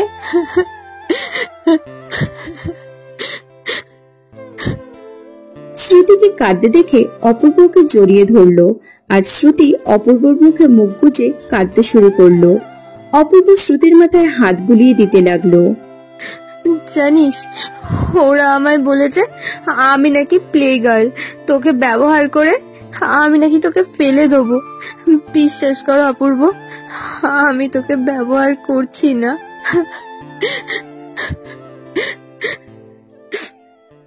আমি তোমায় এই নিয়ে কখনো কিছু বলেছি? কে কি বলেছে সেটা নিয়ে পড়ে থাকলে কোনোদিনও এগিয়ে যেতে পারবে না শ্রুতিদি। আমি তো জানি আমাদের মাঝে কি সম্পর্ক, তাই কে কি বললো সেটাই অবশ্যই আমাদের কিছু যায় আসে না। আর ওরা বললো তুমি মেনে নিলে, তুমি শুনে নিলে, কিছু বলতে পারোনি। ওদেরকে পুরো কলেজ ভয় পায় রে, কি বলতাম আমি, তুই বল। আচ্ছা ঠিক আছে, তুমি এদিকে আসো। বলে অপূর্ব শ্রুতিকে নিজের দিকে এগিয়ে নিয়ে ওকে জড়িয়ে ধরে ওর কপালে একটা কিস করলো, দিয়ে ওকে জড়িয়ে ধরে বসলো। অপূর্ব, আমায় কোনোদিন ছেড়ে যাবি না তো? কোনোদিনও যাব না, প্রমিস। শ্রুতি অপূর্বর বুকে মুখ লুকালো। অপূর্বর সামনে অস্ত যাওয়া সূর্যটার দিকে তাকিয়ে শ্রুতিকে বলল, শ্রুতিদি সামনে তাকাও একবার। শ্রুতি সামনের দিকে তাকিয়ে দেখলো সূর্য অস্ত যাচ্ছে, আর সত্যি এই মুহূর্তে পুরো ঝিলটাকে ভীষণ সুন্দর দেখাচ্ছে। শ্রুতি অপূর্বর কাঁধে মাথা রেখে অপূর্বর হাতে নিজের হাত গলিয়ে বসে থাকলো। এই মুহূর্তে শ্রুতির আর কাউকে দরকার নেই। অপূর্বর উপস্থিতির চেয়ে বেশি দরকারি আর ওর কাছে কিছুই নেই। অপূর্ব নিজের হাতে থাকা ঘড়িটার দিকে তাকিয়ে দেখলো সন্ধে 6টা বাজতে যায়। ও তাড়াতাড়ি শ্রুতিকে নিয়ে বেরিয়ে পড়ল বাড়িতে। ঝিলের থেকে শ্রুতিদের বাড়ি বেশি দূর না, এই মিনিট 10। বাড়ির ভেতরে ঢুকতেই শ্রুতির মা চিৎকার করে বলে উঠল, এই যে ফুলন দেবী, কোথায় ছিলেন এতক্ষণ? কলেজে ছিলাম মা। এতক্ষণ কলেজ? কটা বাজে জানিস? ছোট মা, শ্রুতিদি আমার সাথেই ছিল, আমার প্রজেক্ট করতে হেল্প করছিল। অপূর্ব রীনা দেবীর কাছে গিয়ে ওনাকে প্রণাম করলে রীনা দেবী ওর মাথায় হাত বুলিয়ে নিজের কাছে বসিয়ে দিল। এতদিন ছোট মায়ের কথা মনে ছিল না বল? আরে না গো, একটু ব্যস্ত ছিলাম, এই জন্যই আসতে পারতাম না। আচ্ছা বেশ, যা তোরা দুজনেই ফ্রেশ হয়ে, আমি তোদের জন্য কিছু বানিয়ে আনছি। ছোট মা, অন্যদিন হবে, আজকে আমার খিদে নেই, বিশ্বাস করো। আমি বরং বাড়ি যাই। যেটা বললাম চুপচাপ শুনবি। রীনা দেবীর ধমক খেয়ে অপূর্ব ফ্রেশ হতে চলে গেল, আর সাথে শ্রুতিও গেল। শ্রুতি তাড়াতাড়ি ফ্রেশ হয়ে রান্নাঘরে রীনা দেবীর কাছে চলে গেল। নিজের মেয়েকে এই প্রথম রান্নাঘরে দেখতে পেয়ে রীনা দেবী অবাক।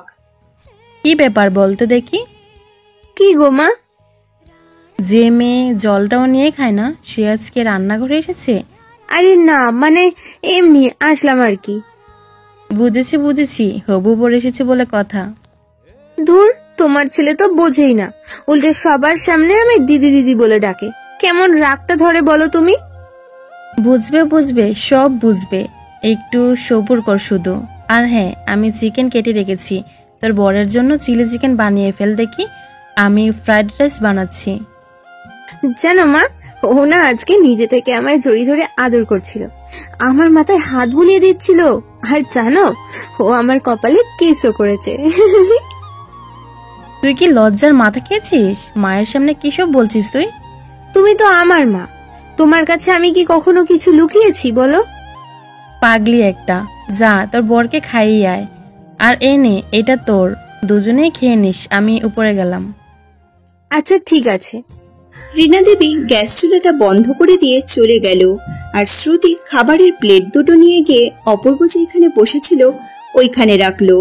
অপূর্ব নিজের হাতে প্লেটটা তুলে খেতে গেলে শ্রুতি ওর হাত থেকে প্লেটটা কেড়ে নিল। আয়, আমি আজকে তোকে খাইয়ে দেবো। শ্রুতিদি, আমি আর বাচ্চা নই, আমি নিজেই খেয়ে নেব। অপূর্ব বাধ্য ছেলের মতো শ্রুতির কাছে এগিয়ে এসে বসলো, আর শ্রুতি একগাল শেষে ওকে খাইয়ে দিতে লাগলো। অপূর্ব যখন ছোট ছিল তখন নিজ হাতে মেখে খেতে পারতো না, তাই শ্রুতি ওর সাথে থাকলে শ্রুতি ওকে খাইয়ে দিত, আর অপূর্ব খুব আনন্দে খেত। উফ, চিলি চিকেনটা সেরা হয়েছে। তাই? সত্যি? এটা আমি বানিয়েছি। তোমার বরের কপাল ফিরে যাবে। কেন?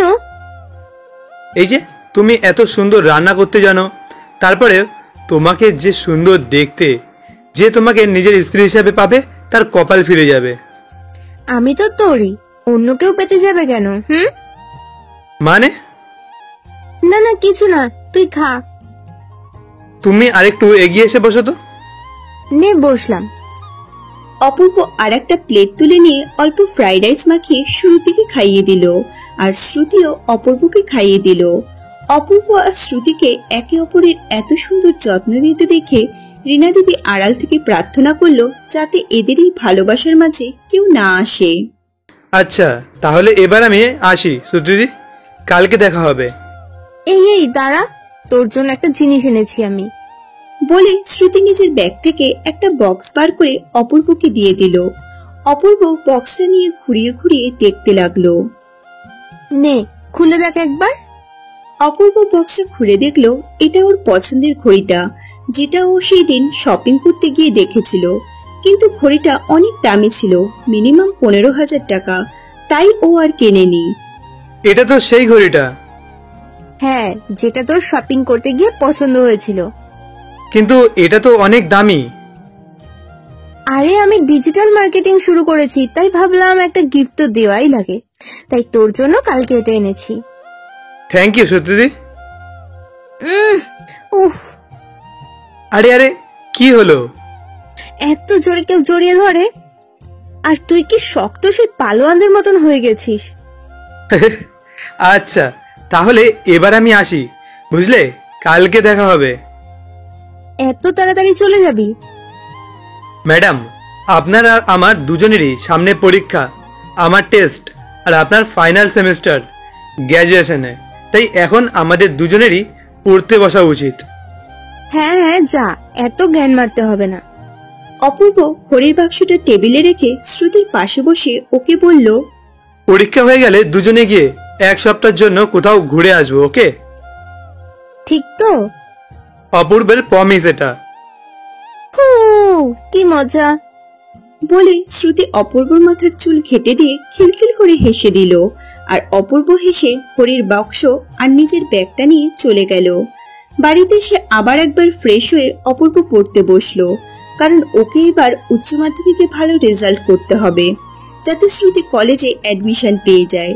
টেস্টে যেই সব চ্যাপ্টার আছে সবগুলো পড়তে লাগলো, আর পড়তে পড়তে অনেকটাই রাত হয়ে গেল। অপূর্বর যখন ঘুম ভাঙে তখন বাজে সকাল 6টা। এত তাড়াতাড়ি ঘুমটা যে কেন ভাঙলো?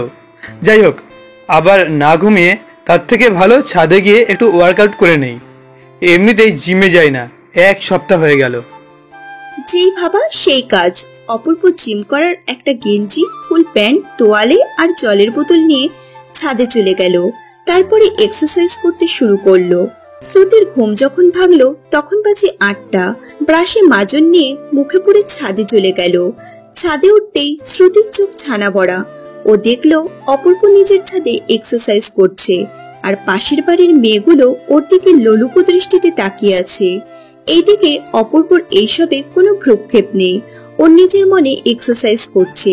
এক্সারসাইজ শেষে যখন নিজের পরনে থাকা গেঞ্জি খুললো তখন শ্রুতি সমেত সব মেয়েগুলো অবাক। অপূর্বর শরীর দেখে মনে হচ্ছে পুরো লোহা পেটানো শরীর, আর ওর শরীর পুরো ঘেমে যাওয়ার কারণে আরো আকর্ষিত লাগছে। জলের বোতল থেকে জল খেতে খেতে অপূর্ব নিচে চলে গেল, আর শ্রুতির মুখ এখনো হাঁ হয়ে আছে, কারণ ও এর আগে কোনোদিনও অপূর্বকে খালি গায়ে দেখেনি। ও জানতো যে অপূর্ব জিম করে, কিন্তু ওর যে এত সুন্দর বডি আছে এটা শ্রুতির ভাবনা চিন্তার বাইরে ছিল। শ্রুতি ব্রেকফাস্ট করে সবে উঠেছে, তখন অপূর্ব ফোন করে জানালো যে আজকে ও শ্রুতিকে কলেজে নিয়ে যাবে আর নিয়ে আসবে। কথাটা শুনে যেন শ্রুতি হাতে আকাশের চাঁদ পেল। ও আনন্দে লাফাতে লাফাতে অপূর্বর প্রিয় নীল কুর্তিটা পরলো, আর তারপরে হালকা মেকআপ করে ডাইরেক্ট বাড়ির বাইরে চলে আসলো। আর এইদিকে অপূর্ব আগে থেকেই বাইক নিয়ে দাঁড়িয়েছিল। শ্রুতিকে আসতে দেখে ওর চোখ দুটো শ্রুতির দিকেই আটকে গেল। শ্রুতিকে নীল কুর্তিতে পুরো নীল পরি মনে হচ্ছে, আর অপূর্ব আজকে নীল কোট পরেছে। দূর থেকে দেখলে মনে হবে ওরা দুজন দম্পতি। তোর দেখা হলে আমরা যেতে পারি? মানে হ্যাঁ হ্যাঁ, ওঠো। শ্রুতি উঠে বসে আর একটা হাত অপূর্বর কাঁধে রাখলো। সেটা দেখে অপূর্ব হালকা হেসে চশমাটা পরে নিয়ে বাইক স্টার্ট দিল আর বেরিয়ে পড়ল শ্রুতির কলেজের উদ্দেশ্য নিয়ে। কলেজের সামনে দাঁড়িয়ে অপূর্ব নিজের বাইকটা দাঁড় করিয়ে শ্রুতির হাত ধরে কলেজের ভেতরে ঢুকলো। ওরা দুজনে ঢুকতেই কজন বলতে লাগলো, ওই দেখো শ্রুতি নিজে মালকে নিয়ে হাজির, দেখেছিস পুরো কচি মালকে ফাঁসিয়েছে, তা আমাদের মধ্যে কি কম ছিল? বলে হাসতে লাগলো। অপূর্ব শ্রুতির হাত ধরে ওদের সামনে গিয়ে দাঁড়ালো। একটা ছেলে এসে অপূর্বকে মারতে গেলে অপূর্ব এক খুশিতেই ছেলেটাকে ওইখানে পড়ে যায়। এটা দেখে শ্রুতি চমকে উঠলো। এই তুই জানিস তুই কাদের গায়ে হাত তুলেছিস? হ্যাঁ, এক ভেউ ভেউ করা কুত্তার ওপরে। কথাটা শুনে ওদের মধ্যে আর একজন এগিয়ে আসলে অপূর্ব তার গলাটা টিপে তাকে এক হাতে হাওয়ায় তুলে ধরে, আর ছেলেটা ব্যথায় ছটফট করতে লাগে। কেমন লাগবে যদি কালকে খবরের কাগজে ছাপা হয় যে দ্বাদশ শ্রেণীর এক পড়ুয়ার হাতে কুত্তার মতন কেলানি খেলেও কলেজের 3য় বর্ষের পড়া কিছু ছাত্র। এই তুই জানিস আমরা কাদের ছেলে? অপূর্ব যাকে গলা টিপে ধরেছিল তাকে ছেড়ে দিয়ে বলল, কেন রে, মা বাবার ঠিক নেই নাকি তোরা রাস্তার ফুটপাত থেকে কুড়িয়ে পাওয়া সন্তান? একজন এই কথাটা শুনে ছুরি নিয়ে এগিয়ে আসলে অপূর্ব ছেলেটাকে যেই হাতে ছুরি ধরেছিল ওটা দিয়েই ছেলেটার মুখে ছুরিটা চালিয়ে দেয়। দেখ, আমি জানি না তোরা কাদের ছেলে বা কার হয়ে কাজ করিস, যারই হয়ে কাজ করিস না কেন, তাকে একবার গিয়ে বলে দে আজকে আমাদের অপূর্ব ভট্টাচার্য মেরেছে। তাহলে তোরা যাদের নামে এত লাফাচ্ছিস সে নিজেই তোদেরকে বলে দেবে তোদেরকে কে মেরে গেছে, বুঝলি? চলো শ্রুতিদি। আর হ্যাঁ, আরেকটা কথা মাথায় রাখিস, পরবর্তীকালে যদি শ্রুতিদি বা এই কলেজে কোনো ছেলে বা মেয়ের সাথে উল্টোপাল্টা কিছু করিস তাহলে এইবার হসপিটালে যাওয়ার মতন মেরেছি, তখন একেবারে শ্মশানঘাটে যাওয়ার মতন মারবো, মাথায় রাখিস। বলে অপূর্ব শ্রুতিকে নিয়ে বেরিয়ে আসলো আর ওইখানে দাঁড়িয়ে থাকা সবাই হাততালি দিতে শুরু করলো। অপূর্ব ডাইরেক্ট শ্রুতিকে ওর ক্লাস পর্যন্ত ছেড়ে দিয়ে আসতে গেল। এই শ্রুতি, এই ছেলেটা কে রে? উফ, ওই গুন্ডাগুলোকে কি মার মারলো ওই ছেলেটা। ও, তোদের সাথে পরিচয় করিয়ে দিই, এ হলো অপূর্ব।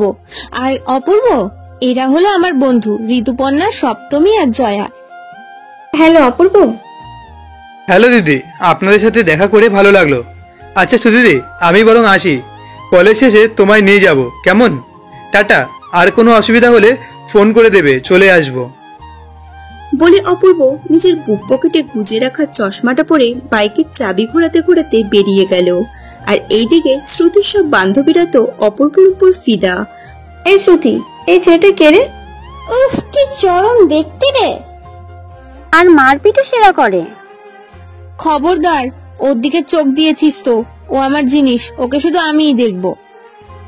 মানে পাগল হয়ে গেছিস নাকি? এক মিনিট, এটা কি সেই ছেলেটা যাকে তুই ছোটবেলা থেকে ভালোবাসিস? তাই কি দেখতে? সরি সোনা, কিন্তু উনি শুধুমাত্র শ্রুতি তালুকদারের জিনিস, আর কারণ না। অপূর্ব বাইকটা কলেজে পার্ক করতে গিয়ে দেখলো শুভম ওকে ফোন করছে। হ্যাঁ রে, বল। ভাই শোন না, আজকে বাবার সঙ্গে একটা জায়গায় যেতে হবে, তাই আজকে না স্কুলে যেতে পারবো না। পার্থ স্যারের আজকে একটা ইম্পর্টেন্ট নোট দেওয়ার কথা, তুই প্লিজ ওটা টুকে নিস, আমি তোর থেকে নিয়ে নিব, কেমন? আচ্ছা ঠিক আছে, সাবধানে যাস, আর আঙ্কেলকে আমার প্রণাম দিস। আচ্ছা রে। অপূর্ব ফোনটা কেটে দিয়ে ব্যাগটা কাঁধে ঝুলিয়ে নিজের ক্লাসে চলে গেল। কি রে, এত লেট হলো? আর বলিস না, শ্রুতিদির কলেজে।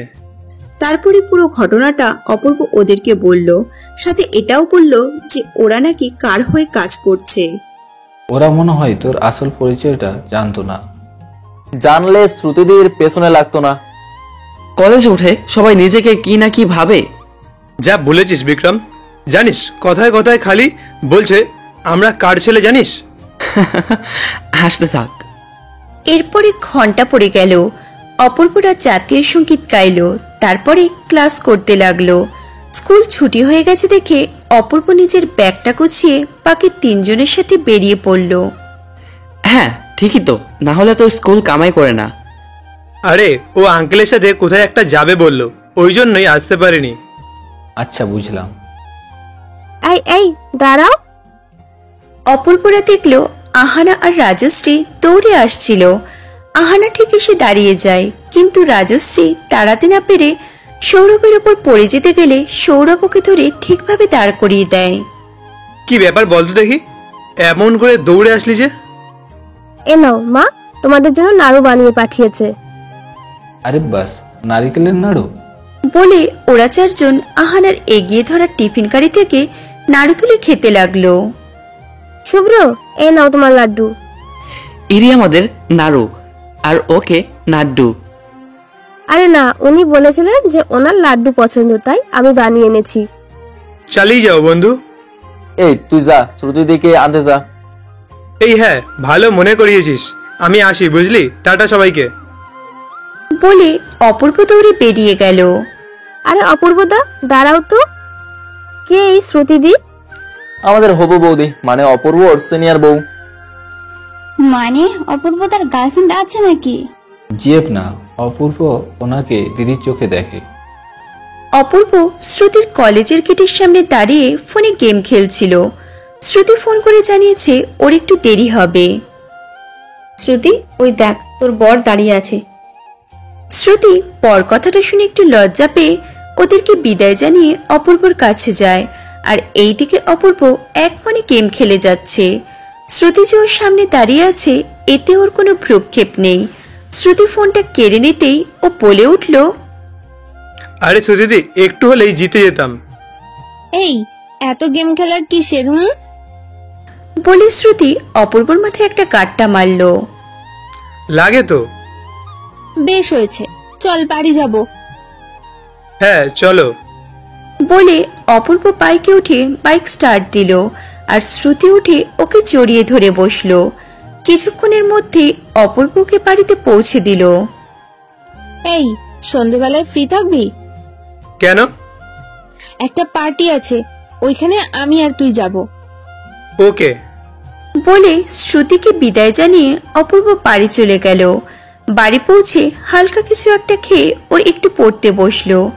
তারপরে শ্রুতির ফোন আসতে ও পার্টিতে যাওয়ার জন্য রেডি হতে গেল। সাদা জামা, ওপরে একটা কালো কোট পরলো আর কালো প্যান্ট, হাতে শ্রুতির দেওয়া ঘড়িটা পরলো, দিয়ে নিচে চলে গেল। কিরে, কোথাও যাবি নাকি? হ্যাঁ গো, শ্রুতিদির সাথে একটা পার্টিতে।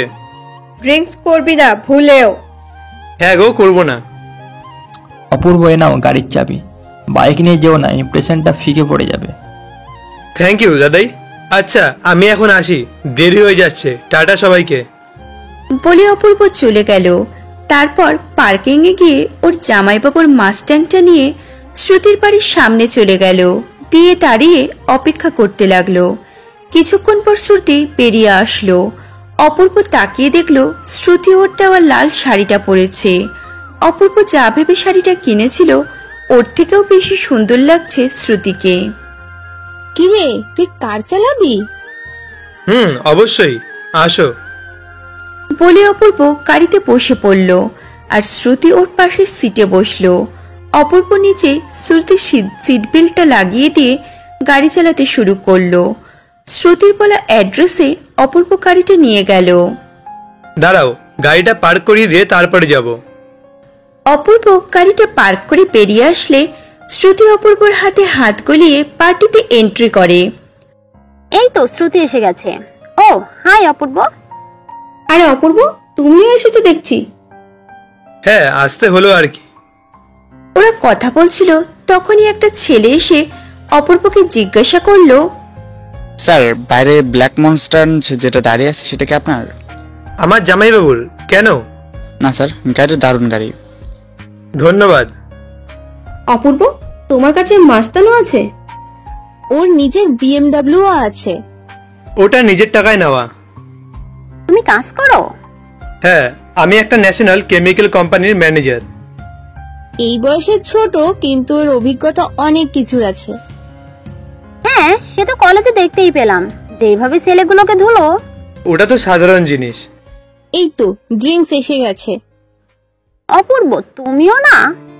না গো, আমি এসব খাই না, পছন্দও না। আরে নে না এক প্যাক। তুমি খাও, আমায় গাড়ি চালিয়ে যেতে হবে, আর ড্রিঙ্ক অবস্থায় ধরলে অনেক টাকা ফাইন দিতে হবে। আচ্ছা, তোকে খেতে হবে না। বলে শ্রুতি আর একটা প্যাক খেলো। এমন ভাবেই শ্রুতি পুরো 10টা শেষ করে দিয়ে 11 নম্বর ধরতে যাবে, তখন অপূর্ব ওকে সেই গ্লাসটা নিতে দিল না। আচ্ছা, তোমরা সাবধানে যাও, আমি শ্রুতির দিকে বাড়ি নিয়ে যাই, এমনিতেই অনেক রাত হয়ে গেছে। বলে অপূর্ব শ্রুতিকে ধরে গাড়িতে নিয়ে গেল আর ওকে নিজের পাশে বসিয়ে সিট বেল্ট বেঁধে দিয়ে গাড়ি চালাতে শুরু করলো। এই, আমায় কোথায় নিয়ে যাচ্ছিস তুই? শ্রুতিদি, চুপ থাকো, তুমি হেভি ড্রিঙ্ক করে ফেলেছো। আমি আরো জোরে জোরে চিৎকার করব। আমি আরো জোরে জোরে চিৎকার করব। অপূর্ব গাড়ির দরজার কাজ তুলে দিয়ে ফুল ভলিউমে গান চালিয়ে দিল, যাতে শ্রুতির আওয়াজ কেউ শুনতে না পারে, আর যত তাড়াতাড়ি সম্ভব গাড়ি চালালো, যাতে তাড়াতাড়ি ও শ্রুতির বাড়ি পৌঁছে যেতে পারে। শ্রুতির বাড়িতে এসে গেলে শ্রুতিকে অপূর্ব ধরে নিয়ে যেই না বাড়ির গেটে নিয়ে যাবে, শ্রুতি চিৎকার করতে শুরু করে দিল। তুই আমায় একটুও ভালোবাসিস না, একটুও না। শ্রুতিদি চুপ করো প্লিজ, কেউ শুনে নেবে। শুনুক, আমার কিচ্ছু যায় আসে না। তুই আমায় ভালোবাসিস না, একটুও ভালোবাসিস না। অপূর্ব শেষে বাধ্য হয়ে শ্রুতিকে কোলে তুলে নিল আর বাড়ির ভেতরে নিয়ে গেল। প্রিয়াকে অপূর্ব অনেক আগে থেকেই বলে রেখেছিল যাতে ও দরজাটা খুলে দেয়। শ্রুতিকে বাড়ির ভেতর ঢুকিয়ে নিলে প্রিয়া দরজা বন্ধ করে দেয় আর অপূর্ব শ্রুতিকে নিয়ে ওর রুমে চলে যায়। আর সেখানে গিয়েই আর একটা সমস্যা, শ্রুতি কিছুতেই অপূর্বকে ছাড়তে রাজি না। অপূর্বকে টেনে নিজের ওপর ফেলে অপূর্বর ঠোঁটে কিস করলো। অপূর্বকে শ্রুতি বারবার নিজের দিকে টানছিল, আহ্বান জানাচ্ছিল ওকে নিজের করে নেওয়ার। অপূর্ব কোনো রকমে শ্রুতিকে ছাড়িয়ে ওই রুম থেকে বেরিয়ে আসলো। তারপর প্রিয়াকে বলল যেন ওর জামা কাপড়টা ছাড়িয়ে দেয়। দা ভাই, তুমি আজকে এইখানে থেকে যাও, কালকে বাপির সাথে দেখা করে যেও। বাপি বলেছিল যে তোমার সাথে কি একটা কথা আছে। আচ্ছা বনু, তুমি যাও, ঘুমিয়ে পড়ো। প্রিয়া চলে যেতে অপূর্ব পাশে থাকা জগটা থেকে জল ঢেলে খেয়ে সোফায় শুয়ে পড়ল। উফ, আজকে আরেকটু হলে কি যে হতো। ভাগ্যিস আমি ড্রিঙ্কে ছিলাম না, না হলে যে কি হতো। বলে অপূর্ব নিজের কোটটা খুলে দিয়ে শুয়ে পড়ল। সকালে রীনা দেবীর ডাকে ওর ঘুম ভাঙল। কি রে, তুই কাল বাড়ি যাসনি? না গো, প্রিয়া বললো থেকে যেতে, ছোট বাবার কি একটা দরকার ছিল। আচ্ছা, তুই যা গিয়ে ফ্রেশ হয়ে আয়, আমি তোর জন্য চা আনছি। অপূর্ব রীনা দেবীর কথা মতন ফ্রেশ হতে চলে গেল। প্রিয়া ধনঞ্জয় বাবুর একটা জামা অপূর্বকে পরতে দিলে আর বলল যে অপূর্ব যেন নিজের কোটটা আর জামাটা খুলে ধুতে দিয়ে দেয়। এই নে বাবান তোর চা। চায়ের কাপে এক কাপ চুমুক দিয়ে অপূর্ব রীনা দেবীকে জিজ্ঞেস করলো যে ধনঞ্জয় বাবু কোথায়। জিজ্ঞেস করতে রীনা দেবী জানালো যে সে উঠে ফ্রেশ হতে গেছে, যখন তখন চলে আসতে পারে। কি খবর ইয়াংম্যান? অপূর্ব ধনঞ্জয় বাবুকে প্রণাম করে জানালো যে ও ভালো আছে। তা সামনে তো টেস্ট প্রিপারেশন কেমন? ভালোই, এখন রিভিশন চলছে। আচ্ছা, একটা কথা, কালকে তোরা দুজন কোথায় গিয়েছিলে? শ্রুতিদির বন্ধুর মা বাবার অ্যানিভার্সারি ছিল, তাই আমরা দুজনেই ইনভাইট ছিলাম। ওর বন্ধু তোকে চিনে? হ্যাঁ, একবার শ্রুতিদিকে আনতে গেছিলাম, তখন শ্রুতিদি পরিচয় করিয়ে দিয়েছিল ওদের সাথে। আচ্ছা আচ্ছা, বুঝলাম। অপূর্ব মিথ্যে বলল, কারণ সত্যিটা জানালে ধনঞ্জয় বাবু শ্রুতিকে আর বেরোতে দিত না। ওনার এইসব লেট নাইট পার্টি আর ড্রিঙ্ক করা পছন্দ হয় না। আচ্ছা, তোকে যেটা বলা শোন, আমার একটা বন্ধু আছে, নাম বিষ্ণুচরণ মুখার্জি। ও সেন লিমিটেড অ্যান্ড সেলস থেকে মোটামুটি 50,000-এর শাড়ি কিনেছে। আর তুই তো জানিসই ওই দোকানের মালিক কেমন ধরনের বদমাইশ। হ্যাঁ, সে তো জানি, এই কারণেই তো ওর ছেলে আমার কাছে মার খেয়েছিল। হ্যাঁ, তা তো এবার কি হয়, বিষ্ণু যখন শাড়িটা কেনে তখন শাড়িটাতে একটাও ছেঁড়া কি দাগ পর্যন্ত ছিল না, কিন্তু যখন বাড়িতে নিয়ে আসে তখন দেখে যে সবকটাই শাড়ি ছেঁড়া ফাটা। আচ্ছা, তো আমায় এই ব্যাপারটার একটা সমাধান করতে হবে, তাই তো? এর জন্য আমার তোকে এত পছন্দ। তুই বাবা একটু কিছু কর। ওকে আমি কথা দিয়েছি যে তুই ওকে সব শাড়ি ফিরিয়ে এনে দিবি। আমার সম্মানের কথা ভাব। আরে চিল থাকো, আমি করে দেবো। ওনাকে বলবে কালকে সকালবেলায় দোকানে পৌঁছে যেতে। আর হ্যাঁ, গাড়িতে শাড়ির প্যাকেটগুলো রাখবে, নিয়ে ঢুকবে না। আচ্ছা আচ্ছা, আমি বলে দেব। অপূর্ব আর ধনঞ্জয় বাবু চা খেতে খেতে গল্প করছিল। তখনই কোথা থেকে শ্রুতি এসে অপূর্বকে তুলে একটা জোরে থাপ্পড় মারল। অপূর্ব অবাক দৃষ্টিতে শ্রুতির দিকে তাকাতে শ্রুতি আবারও একবার থাপ্পড় মারল। বেরিয়ে যা আমার চোখের সামনে দিয়ে। ছি, লজ্জা করে না তোর? এখনো আমাদের এখানে বসে আছিস? কেন সত্যিদি, আমি আবার কি করলাম? মারছো কেন আমাকে? এখনো বলতে হবে তুই কি করেছিস? ছি ছি ছি ছি, তোর একবারও আমার কথা মনে হলো না? তোকে বিশ্বাস করেছিলাম আর তার এই মর্যাদা দিলি? আমি কিছু করিনি, বিশ্বাস করো। আর একটাও কথা বলবি না, একদম চুপ। আর একটা কথা যদি বলিস তাহলে আরো একটা থাপ্পড় মারবো। এক্ষুনি এই বাড়ি থেকে বেরিয়ে যা, চলে যা আমার সামনে থেকে, চলে যা। অপূর্ব মাথা নিচু করে চলে গেল। চোখের মধ্যে জল ভরা অবস্থায় ওর জামাইবাবুর গাড়িটা নিয়ে বেরিয়ে পড়ল। আর এই দিকে শ্রুতির আচরণে ধনঞ্জয় বাবুর সাথে তুলি এবং রীনা দেবী দুজনেই অবাক। তুই ওকে এমন হঠাৎ মারলি কেন? কালকে পার্টি দিয়ে ফেরার সময় ড্রাঙ্ক ছিলাম, তখন ও আমায় বাড়িতে এনে নিজে আমার জামা কাপড় বদলেছে। ছি! এইসব কি বলছিস দিদি? তোর জামা আমি নিজে ছাড়িয়েছি, দাভাই তো নিচে ছিল। জানি না কাজটা তুই কেন করলি, কিন্তু কাজটা প্রচন্ড খারাপ করেছিস। অপূর্ব এমন করতে পারবে এটা ভাবাও অনেক বড় পাপ।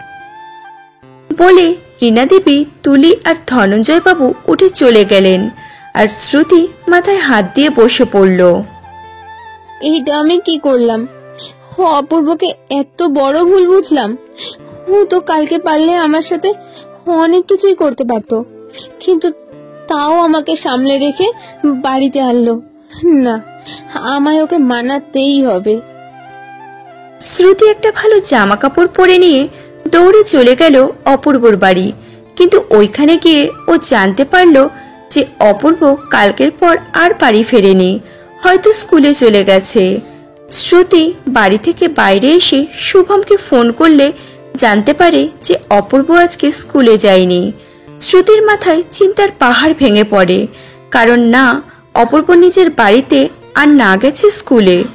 শ্রুতি অপূর্বকে যেখানে পাওয়া যেতে পারে সেখানে খুঁজলো, কিন্তু সন্ধান করা বিফলে গেল। শ্রুতি অন্ধকার ঘরে বসে আছে আর চোখে জল ফেলছে।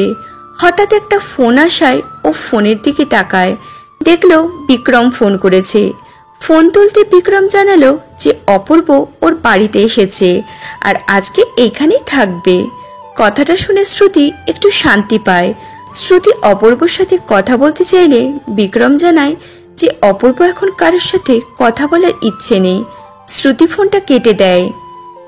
অপূর্ব, উঠে পড় ভাই, কিছু খেয়ে নিবি, চল। ঘুমন্ত অপূর্বের মাথায় হাত রেখে অপূর্বকে ডাকলো বিক্রম। খাওয়ার ইচ্ছে নেই রে, তুই গিয়ে খেয়ে নে। চুপচাপ খেতে চল, না খেলে থাকলে তো অসুস্থ হয়ে পড়বি, চল। বলে বিক্রম অপূর্বকে তুলে ফ্রেশ হতে পাঠিয়ে দিল, আর রান্নাঘরে অপূর্ব আর নিজের জন্য হালকা করে দুপুরে খাবার বানিয়ে নিল। বিক্রমের মা চাকরি সূত্রে বাইরে থাকেন, যদিও বিক্রমের বাবা এখানেই থাকেন, কিন্তু সেও ডিউটিতে ব্যস্ত থাকার ফলে বাড়ি বেশি ফেরেন না, তাই বিক্রমকে একাই এখানে থাকতে হয়। মাঝে মাঝে ওর গার্লফ্রেন্ড নিশে আসে ঠিকই, কিন্তু তার সামনে পরীক্ষা, তাই এখন খালি ফোনেই কথা হয়। অবশ্য বিক্রমই মানা করেছে এখন না যাওয়ার আশা করার জন্য, এতে ওর পড়াশোনাতে ক্ষতি হবে, যেটা বিক্রম চায় না। তরকারিটা হেভি হয়েছে ভাই। আমায় ছাড়া খাওয়া শুরু হয়ে গেছে। অপূর্ব আর বিক্রম পিছনে ঘুরে দেখলো নিশি কোমরে হাত দিয়ে দাঁড়িয়ে আছে। অপূর্ব নিশিকে দেখে হাসলো, আর নিশি এগিয়ে এসে বিক্রমের পাশে বসলো, আর বিক্রমকে একটা প্লেটে করে ভাত আর তরকারি এগিয়ে দিল। আর বলুন নিশি ম্যাডাম, কেমন আছেন? কেমন থাকি বলো তো দেখি? আগে তাও রোজ যাওয়া আসা করতে পারতাম, কিন্তু আপনার পড়া খুব বন্ধু, সেটাও বন্ধ করে রেখেছি পরীক্ষার জন্য। তুই সায়েন্স সিস্টেমের স্টুডেন্ট, তোকে একটু বেশি পড়তে হবে। এটাই তো আসল জ্বালা। তাহলে তুই একটা কাজ কর, ফাইনাল এক্সামের পরে হোটেল ম্যানেজমেন্ট করে নে, সায়েন্সের কোনো ঝামেলা থাকবে না। এরপর নিশি খেয়ে নিয়ে আরো কিছুক্ষণ গল্প করে নিয়ে চলে গেল। তারপরে বিক্রম আর অপূর্ব আরেকটু গল্প করে নিয়ে বিক্রম গেল রাতের রান্না করতে, আর অপূর্ব অফিসের কাছে ব্যস্ত হয়ে পড়ল। পরের দিন অপূর্ব বিক্রমকে বিদায় জানিয়ে বেরিয়ে পড়ল, আর বিক্রমকে বলে রাখলো যেন শ্রুতি ওর খবর নিলে ওকে যেন কিছুই না বলা হয়, আর বাকিদেরও জানিয়ে দিতে বলল। অপূর্ব সোজা চলে গেল সেন অ্যান্ড সেলার্সের দোকানে, যেখানে ধনঞ্জয় বাবুর বন্ধু বিষ্ণুচরণকে ঠকানো হয়েছিল। কিছুক্ষণ অপেক্ষা করার পর অপূর্ব দেখল একটা সাদা রঙের BMW এসে ওর সামনে দাঁড়ালো, আর তার মধ্যে থেকে ধনঞ্জয় বাবু এবং আরেকজন ভদ্রলোক বেরিয়ে এলেন। ইনি মনে হয় বিষ্ণুচরণ। পরিচয় করিয়ে দিই, অপূর্ব ইনি হলেন বিষ্ণুচরণ, আর বিষ্ণু এ হলো আমার দ্বিতীয় সন্তান অপূর্ব। নমস্কার আঙ্কেল। নমস্কার বাবা, ভালো আছো? মোটামুটি আঙ্কেল। তা আপনি শাড়িগুলো এনেছেন তো সাথে? হ্যাঁ, গাড়িতে রাখা আছে। গুড। ছোট বাবা, আঙ্কেলকে নিয়ে তুমি ভিতরে যাও, আমি শেষে ঢুকবো। একসাথে ঢুকলে অসুবিধা আছে, না হলে ওর ছেলে আমায় চিনে ফেলবে, আর আমি না আসা পর্যন্ত শাড়ি দেখতে থাকবে। আচ্ছা রে, সব সাবধানে করিস। বলে ধনঞ্জয়বাবু বিষ্ণুচরণকে নিয়ে ভেতরে চলে গেলেন, আর অপূর্ব নিজের প্যান্টের পকেট থেকে একটা সিগারেট বার করে চালিয়ে খেতে লাগলো। শ্রুতির কথা প্রচন্ড মনে পড়ছে ওর, না জানে মেয়েটা ওর খোঁজ না পেয়ে কি অবস্থায় আছে। সিগারেট খাওয়া শেষ হয়ে গেলে অপূর্ব মুখ থেকে যাতে গন্ধ না বেরোয়, তাই দোকানের থেকে একটা চুইংগাম খেতে খেতে শাড়ির দোকানে ঢুকলো। তারপরে ধনঞ্জয় বাবুদের খুঁজে নিয়ে ওদের কাছে চলে গেল। সরি, একটু লেট হয়ে গেল, আসলে অফিসে একটা জরুরি মিটিংয়ে ছিলাম।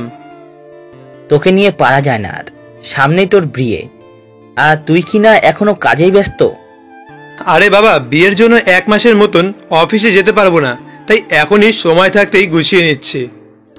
এইদিকে বিষ্ণুচরণ কিছু না বুঝতে পেরে ওদেরকে কিছু বলতে গেলে ওরা দুইজনেই ওকে চুপ করিয়ে দেয়। আচ্ছা, এবার বলে ফেল দেখি শাড়িগুলো কেমন লাগছে। এই শাড়িটায় মাকে মানাবে, আর এটাতে প্রিয়াকে, কিন্তু এটায় আরেকজনকে এতটা মানাবে না। দাদা, একদম গভীর লাল রঙের একটা বেনারসি দেখান বউয়ের জন্য। অপূর্বকে ছেলেটা একটা শাড়ি বার করে দেখাতে অপূর্বটা পছন্দ হয়। এরপর অপূর্ব আরো 2টো শাড়ি আর 3টে ভালো জামা নেয়, দিয়ে ওদেরকে প্যাকিং করাতে বলে। ছেলেটা ওদের জানায় কাউন্টারে গিয়ে দাঁড়াতে আর বিল পেমেন্ট করতে। অপূর্ব কাউন্টারে গিয়ে বিল কত হয়েছে জানতে চাইলে কাউন্টারে বসা মেয়েটা জানায় যে মোট 60,000 টাকার বিল হয়েছে। অপূর্ব নিজের ক্রেডিট কার্ড ওদের দেয়। টাকাটা কাটার জন্য কিছুক্ষণ পরে অপূর্ব নিজের প্যাকেটগুলো পেয়ে যায়। বাবা, প্যাকেটগুলো খুলে আবার একবার চেক করে নাও সব ঠিক আছে কিনা। কাউন্টারে বসা মেয়েটা বলে ওঠে, চেক করার কি আছে, সব ঠিক আছে আপনাদের। সেটা আমরা আপনাকে জিজ্ঞাসা করিনি, নিজের কাজ করুন। ধনঞ্জয় বাবু প্যাকেটগুলো চেক করতে দেখতে পেল অপূর্ব যেই শাড়ি জামাগুলো কিনেছিল সেইগুলো আছে, কিন্তু ওইগুলো ছেঁড়া ফাটা। অপূর্ব এটা জানতে পেরে খুব জোরে হেসে ফেলে। তা রমণী, আপনার মালিককে ডাকুন দেখি, না হলে বেকার দোকানটা ভাঙচুর হয়ে যাবে। কাউন্টারে বসা মেয়েটা দোকানের মালিক অশোক সেনকে ডাকতেই অশোক সেন চলে আসেন। হ্যাঁ বলুন, কি সমস্যা? ভালো জিনিসের জায়গায় খারাপ ছেঁড়া জিনিস ক্রেতাদের দিতে লজ্জা হয় না অশোকবাবু? এইসব আপনি কি বলছেন? যেটা সত্যি সেটা, নাটক হচ্ছে, কিছু জানেন না আপনি? না, আপনি মিথ্যা বলছেন। কি পরিচয় আপনার যে আপনি আমার দোকানকে খারাপ বলছেন? পরিচয়টা পরে দিচ্ছি, আগে আপনি প্রমাণ করে নিন। বলে অপূর্ব ওর জামায় রাখা পেনটা বার করে কাউন্টারে থাকা মেয়েটার হাতে দিয়ে বলল চালাতে। মেয়েটা পেনটার সাথে ইউএসবি কানেক্ট করে দেখালো যে প্রথমে ওরা ভালো জামা শাড়ি নিয়েছিল, তারপরে কিভাবে জামা শাড়িগুলো ছেঁড়া ফাটাতে বদলে গেল। আর কোনো প্রমাণ লাগবে? অশোকবাবু মাথা নত করে নিজের ভুল স্বীকার করলো। এরপরে বাকি যাদের সাথে তিনি এই ঠকবাজি করেছিলেন তাদের সবাইকে ভালো জিনিস ফেরত দিলেন এবং বিষ্ণুচরণকেও। এবার পরিচয়টা দিয়ে ফেলি। আমি অপূর্ব Bhattacharya, son Samrat Bhattacharya, owner of Bhattacharya and sons jewellery. অপূর্বর পরিচয় পেতে অশোকবাবু সমেত দোকানে থাকা সকলেই অবাক হয়ে গেল, কারণ ওরা ভাবতেও পারেনি যে স্বয়ং অপূর্ব ভট্টাচার্য আসবে এই ব্যাপারে। দোকান থেকে বেরিয়ে 4টে প্লাস্টিক অপূর্ব ধনঞ্জয় বাবুর হাতে ধরিয়ে বলল এটা ওদের জন্য, আর লাল বেনারসিটা শ্রুতির জন্য, দিয়ে নিজের গাড়িতে বসে বেরিয়ে গেল। বাড়িতে ফিরে ফ্রেশ হয়ে সবাইকে নিয়েও বসলো আর বলল প্লাস্টিকগুলো খুলে দেখতে। কি আছে এর মধ্যে? আজকে মাইনে পেলাম, তাই ভাবলাম সবার জন্য কিছু নিয়ে যাই। শাড়িটা সুন্দর তো বেশ। বাহ, জামাটার রং ভীষণ সুন্দর, খুব সুন্দর হয়েছে। মামা, আমার গিফট, আমারও গিফট লাগবে। এ বাবা, তোমার গিফট তো আনতে ভুলে গেছি, কি হবে? তোমার সাথে কথা বলবো না আমি। আরি আরি বলি মধুমিতা চলে যেতে গেলে অপূর্ব নিজের ভাগ্নিকে টেনে নিয়ে নিজের কোলের উপর বসায়, দিয়ে ওকে একটা বড় টেডি বিয়ার আর একটা চকলেটের ডাব্বা ধরিয়ে দিল। তারপরে আরো কিছুক্ষণ সবার সাথে গল্প করে নিজের রুমে চলে গেল একটু আরাম করার জন্য। ফোনটা খুলে দেখলো শ্রুতি এতক্ষণে 50টার উপরে মিসড কল। অপূর্ব শ্রুতিকে একটা মেসেজ পাঠিয়ে দিয়ে ফোনটা অফ করে দিয়ে শুয়ে পড়ল। শ্রুতি ফোনে মেসেজ ঢুকলে সঙ্গে সঙ্গে চেক করে দেখলো অপূর্ব মেসেজ পাঠিয়েছে যে বেঁচে আছি আর ভালো আছি। শ্রুতি অপূর্বকে ফোন করলে জানতে পারে যে অপূর্বর ফোন অফ আছে, আর এতে আরো অস্থির হয়ে ওঠে শ্রুতি। কিছুক্ষণ পরে প্রিয়া এসে শ্রুতিকে একটা প্যাকেট দিয়ে যায় আর বলে যায় যে এটা নাকি অপূর্ব পাঠিয়েছে। শ্রুতি প্যাকেটটা খুলে দেখে একটা গভীর লাল রঙের একটা বেনারসি। শ্রুতি শাড়িটাকে জড়িয়ে ধরে কেঁদে দেয়। ওর আজও মনে আছে অপূর্ব যখন ওকে বলেছিল যে ওর পছন্দের জিনিস শাড়ি, তখন শ্রুতি ওকে আবদার করে পড়েছিল একটা লাল শাড়ি কিনে দিতে, আর সেটা অপূর্বর এখনো মনে থেকে গেছে। এমনভাবেই 3-4 দিন কেটে যায়। অপূর্বর কোনো খোঁজ না পেয়ে শ্রুতি পাগলের মতো হয়ে গেছে। ঠিক মতন খায় না, কিছু না, এমনকি কলেজেও যায়নি এই কদিন। শুয়েই ছিল। হঠাৎ দরজায় কারো টোকা শুনতে পেয়ে উঠে বসলো। খোলা আছে, আসতে পারো। শ্রুতি দেখলো সপ্তমী ওর সাথে দেখা করতে এসেছে। সপ্তমীকে দেখে শ্রুতি ঠিকঠাক ভাবে বসলো। সপ্তমী এসে ওর পাশে বসলো আর ওর মাথায় হাত বুলিয়ে বলল, আর কদিন এমন নিজেকে ঘরবন্দি করে রাখবি? কোথায় ঘরবন্দি করলাম? ইয়ার কি মারিস না শ্রুতি, আজকে নিয়ে 5 দিন হয়ে যায়। না তুই বাইরে বেরিয়েছিস, না গেছিস কলেজে। এমন আর কদিন চলবে? যতদিন চলে চলুক, আমি মরে যাই এটাই তো চাইও। এইসবে লাভ কি আছে বলতো দেখি? তোর এখন উচিত অপূর্বের সামনাসামনি কথা বলার। ওকে বোঝাতে হবে যে তুই ওকে ভুল বুঝিয়েছিস, কারণ তুই ওই দিন নেশায় ছিলিস। আচ্ছা ওসব ছাড়, যা তৈরি হয়ে নে, ঋতুপর্ণার জন্মদিনে যাব। তুই যা রে, আমার যাওয়ার ইচ্ছা নেই। তুই ওঠ, যা রেডি হ, যা যা। বলে সপ্তমী শ্রুতিকে জোর করে তৈরি হতে পাঠালো। তারপর ওকে নিয়ে চলে গেল ঋতুপর্ণাদের বাড়িতে। Happy birthday my sweeter. বলে বাবালে থ্যাংক ইউ সুইটার। শেষ পর্যন্ত তোকে আসতেই হলো বল। না এসে পারি বল? আমার প্রিয় বান্ধবীদের জন্য তো আসতেই হতো। তারপরে শ্রুতিরা অনেক মজা করলো, আর ওরা খাওয়া হয়ে গেলে শ্রুতি বেরিয়ে পড়লো বাড়ির জন্য। শ্রুতি গাড়ি নিয়ে আসেনি, সেই কারণে ওকে একা একা যেতে হচ্ছে। তার মধ্যে আবার পথটা পুরো নির্জন, ভয়ও লাগছে। ফোনটা বার করে অপূর্বকে ফোন করলে অপূর্ব ফোনটা তুললো। এই প্লিজ প্লিজ ফোনটা কাটিস না, আমার প্রচন্ড ভয় করছে। কেন, কি হয়েছে? কোথায় এখন তুমি? হ্যাঁ আসলে জিজ্ঞাসা করছি কিছু। কি এত রাতে, তাও একা? চুপ, একদম চুপ। কোথায় আছো এখন? তুমি ঝটপট আমায় লাইভ লোকেশন শেয়ার করো এক্ষুনি। করছি তো, চিৎকার করছিস কেন? ফার্স্ট। শ্রুতি চমকে উঠে অপূর্বকে লাইভ লোকেশন শেয়ার করলো। অপূর্ব সেটা দেখে নিয়ে একটা জামা পরে নিয়ে যত তাড়াতাড়ি সম্ভব গাড়ি নিয়ে বেরিয়ে পড়লো, আর খুব তাড়াতাড়ি শ্রুতির দেওয়া লোকেশনে চলে গেল। কিন্তু শ্রুতিকে দেখতে না পেয়ে পাগলের মতো ফোন করতে থাকে। কিছুটা দূরে গিয়ে ও শ্রুতির ফোনটাকে ভাঙা অবস্থায় পায়। তারপরে দৌড়ে বাঁ দিক ডান দিক গিয়ে যেতে যেটা দেখলো সেটা দেখে ওর মাথায় রক্ত চড়ে গেল। কিছু ছেলে শ্রুতির উপর ঝাঁপিয়ে পড়েছে, আর শ্রুতি নিজের হাত পা ছুটছে। অপূর্ব দৌড়ে ওদেরকে সরিয়ে শ্রুতিকে নিজের সাথে জড়িয়ে নেয়। শ্রুতি এত কিছু না নিতে পেরে অজ্ঞান হয়ে যায়, আর এটা দেখে অপূর্ব নিজে হাতে ভরে থাকা লোহার বালা দিয়ে সবকটাকে আচ্ছা রকমের মারে। কারোর মেরে মাথা ফুলিয়ে দেয়, কারোর চোখ ফাটিয়ে দেয়, আবার কারো মেরে মুখ ভেঙে দেয়। কোনো রকমে শ্রুতিকে কোলে তুলে নিয়ে অপূর্ব পাশের একটা হসপিটালে নিয়ে যায়, আর ওইখানে যেতেই শুরু হয় আরেক সমস্যা। আরে আপনি বুঝতে পারছেন না কেন? পরিবারের লোকজন বা হাজবেন্ড ছাড়া আমরা কাউকে অ্যাডমিট করতে পারবো না। কেন পারবেন না? আপনাদের কাছে মানুষের জীবন আগে নাকি আপনাদের ফর্মালিটিস? প্লিজ স্যার, আপনি একটু বোঝার চেষ্টা করুন। আমরা নিয়মের বাইরে যেতে পারি না, আমাদের একটা নিয়ম আছে, ডিসিপ্লিন আছে। আপনি প্লিজ পেশেন্টের বাড়ির কারোর সাথে যোগাযোগ করুন। ঠিক আছে, আপনাদের পরিবারের লোকজন কিংবা হাজবেন্ডকে দরকার, তাই তো? নিন, আমি প্রেজেন্ট হাজবেন্ড। এবার অ্যাডমিট করাতে পারবেন তো? বলেই অপূর্ব নিজের হাতের কাটা অংশ থেকে রক্ত নিয়ে শ্রুতির সিথি রাঙিয়ে দেয়। এবার তো ওকে অ্যাডমিট করুন। নার্স একটা বেডে বসিয়ে শ্রুতিকে নিয়ে চলে যায়, আর অপূর্ব ওইখানের একটা জায়গায় মাথায় হাত দিয়ে বসে পড়ে। কিছুক্ষণ পরে অপূর্বর আর শ্রুতির পরিবারের সবাই হসপিটালে চলে আসে। অপূর্বকে এসেই সম্রাটবাবু একটা থাপ্পড় মারে। অসভ্য, নির্লজ্জ জানোয়ার, তুই এত নিচে নেমে গেছিস। তোর থেকে এটা আশা করিনি। তুই শ্রুতিকে দর্শন করেছিস? ছি, তুই দূর হয়ে যা আমার চোখের সামনে থেকে। মা, আমি আর একটাও কথা বলবি না। অফিসার, ওকে নিয়ে যাও।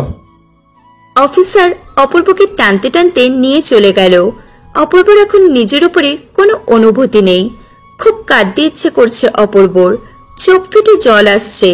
যে বাবার উপরে সে জন্ম থেকে অন্ধের মতো বিশ্বাস করে এসেছে, সে কিনা আজকে তার উপরে বিশ্বাস করলো না। অপূর্বকে নিয়ে যাওয়ার পর একজন নার্স এসে বাকিদের জিজ্ঞেস করতে লাগলো, এ কি, আপনারা কে? আর শ্রুতি তালুকদারের স্বামী কোথায়? এ কি বলছেন আপনি? কে ওর স্বামী? আর মেয়ের এখনো বিয়ে হয়নি? এক্ষুনি যিনি ওনার সাথে ছিল সে নিজের রক্ত থেকে পেশেন্টের স্মৃতি রাঙিয়ে দিয়েছিল। কি? হ্যাঁ, কোথায় তিনি? ওনাকে ডাকুন। এইদিকে পুলিশ স্টেশনে অপূর্বকে ঢোকাতেই সবাই দাঁড়িয়ে পড়ল, আর এটা দেখে অপূর্বকে ধরে রাখা অফিসার চমকে উঠল আর ওদের জিজ্ঞাসা করলো, এই তোরা ওকে দেখে এমন করে দাঁড়িয়ে বললি কেন? সেটা আপনি একটু পরেই বুঝবেন। অপূর্বকে অফিসার এক থাপ্পড় মেরে জেলের মধ্যে ঢুকিয়ে দিলেন। অপূর্ব জেলের মধ্যে মুখ থুবড়ে পড়ে যাওয়ায় ওর ঠোঁটটা হালকা কেটে গেল। তাও উঠে জেলের দেওয়ালে পিঠ ঠেকিয়ে বসে পড়ল। কিছুক্ষণ পরে অপূর্ব দেখল পুলিশ স্টেশনে বিক্রম, শুভ্র, সৌরভ আর শুভম হাজির হয়েছে। সেটা দেখে ও হালকা হাসে, কারণ ও জানে ওরা এসে গেছে মানে আর কারোর ক্ষমতা নেই ওকে জেলের ভেতরে রাখার। আপনাকে সাহস কে দিয়েছে বিনা কোনো ওয়ারেন্টে আমাদের বন্ধুকে অ্যারেস্ট করার? এই কে বে তুই?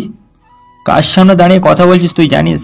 হ্যাঁ, একজন ঘুষখোর পুলিশ অফিসার নামক কুত্তার সামনে। এই তোকে তো বলে অফিসার বিক্রমের কলার ধরে ফেলল। ওকে ছেড়ে দেন অফিসার, না হলে আপনার স্বাস্থ্য আর ডিউটি দুটোর জন্যই ক্ষতিকারক হয়ে পড়বে। তারপরে স্টেশনে সবাই যাকে ঢুকতে দেখলো তাকে দেখে সবাই দাঁড়িয়ে পড়ল, কারণ তিনি ছিলেন কমিশনার অফ পুলিশ অমরজিৎ বিশ্বাস, যে কিনা বিক্রমের বাবা। পেছনে আসলো আর এক খ্যাতনামা উকিল বিশাল মণ্ডল, যে হলেন শুভ্রের বাবা। আপনার সাহস তো কম না অফিসার? আমার এক ছেলেকে জেলে ঢুকিয়েছেন, তারপরে আবার এক ছেলের কলার ধরেছেন। মনে হয় আপনার চাকরিটা আপনার কাছে গুরুত্বপূর্ণ নয়। না না স্যার, এমন কিছুই না। আসলে আমি জানতাম না যে জেলে থাকা ছেলেটা আর ইনি আপনার ছেলে। তাই এবার এটা জেনে রাখুন। আর এই নিন অপূর্বেরা ভট্টাচার্যর এর জমিনের কাগজ। এই ওনাকে খুলে দাও তাড়াতাড়ি। একজনকে অপূর্বকে খুলে দিলে অপূর্ব বেরিয়ে আসলো আর অমরজিৎ বাবু আর বিশাল বাবুকে প্রণাম করলো। বেঁচে থাক বাবা। শুনে রাখুন, এই 5 জনের মধ্যে একজনেরও জন্য যদি আমায় আর আসতে হয়, তাহলে সেদিন আর আপনার শরীরে পুলিশের ড্রেসটা থাকবে না, মনে রাখবেন। বলে অমরজিৎ বাবু বেরিয়ে গেলেন আর ওনার পেছনে সবাই একে একে বেরিয়ে গেল। আচ্ছা, এবার বিক্রম, এদেরকে নিয়ে বাড়িতে ফিরে যা। আর সবাই নিজের খেয়াল রাখিস, আর অসুবিধা হলে ফোন করিস। বিশাল, চল। অপূর্ব সবাইকে একসাথে জড়িয়ে ধরল। এটা থেকে ওর ভালো লাগলো যে ওর পরিবারের ওর উপর বিশ্বাস না থাকলেও ওর বন্ধুদের বিশ্বাস আছে ওর ওপরে। ভাই এবার চল, আমার খিদে পেয়েছে হেব্বি জোর। আজকে অপূর্ব রান্না করবে। একদম। চল এবার গাড়িতে বস। অপূর্ব গাড়ির পেছনে বসলো আর বিক্রম গাড়ি চালিয়ে ওদের বাড়িতে চলে গেল। অপূর্ব সবাইকে ঘটনাটা খেতে খেতে বলল। বিক্রম বলল কালকে ওরা সবাই হসপিটালে যাবে ওদের বৌদিকে দেখতে, আর এই দিকে শ্রুতির জ্ঞান ফেরার পর থেকেই অপূর্বকে খুঁজে যাচ্ছে। মা, অপূর্ব কোথায়? কেন নিচ্ছিস তুই ওর খোঁজ, যে কিনা তোকে দর্শন করেছে? ধর্ষণ আর আমাকে? তা নয় তো কি? তোমরা কি পাগল হয়েছো? মা, বাবা, অপূর্ব উল্টে আমায় ধর্ষণ হওয়ার হাত থেকে নিজের প্রাণের ঝুঁকি নিয়ে বাঁচিয়েছে।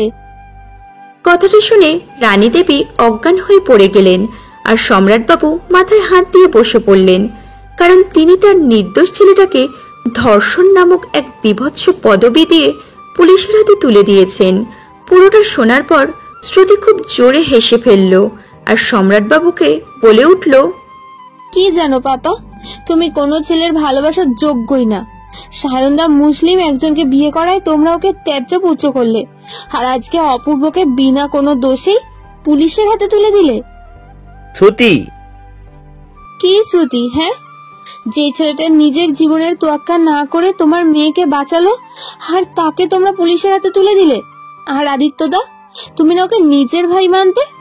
তাহলে আজকে কোথায় গেল তোমার দাদার মমতা? নাকি ওদের কথা শুনে তুমিও অপূর্বকে ভুল বুঝলে? তোমাদের কারোর সাথে কথা বলার কোনো ইচ্ছাই নেই আমার। দয়া করে সবাই আমার চোখের সামনে থেকে চলে যাও, না হলে আমি বাজে কিছু করে ফেলবো, বলে রাখলাম।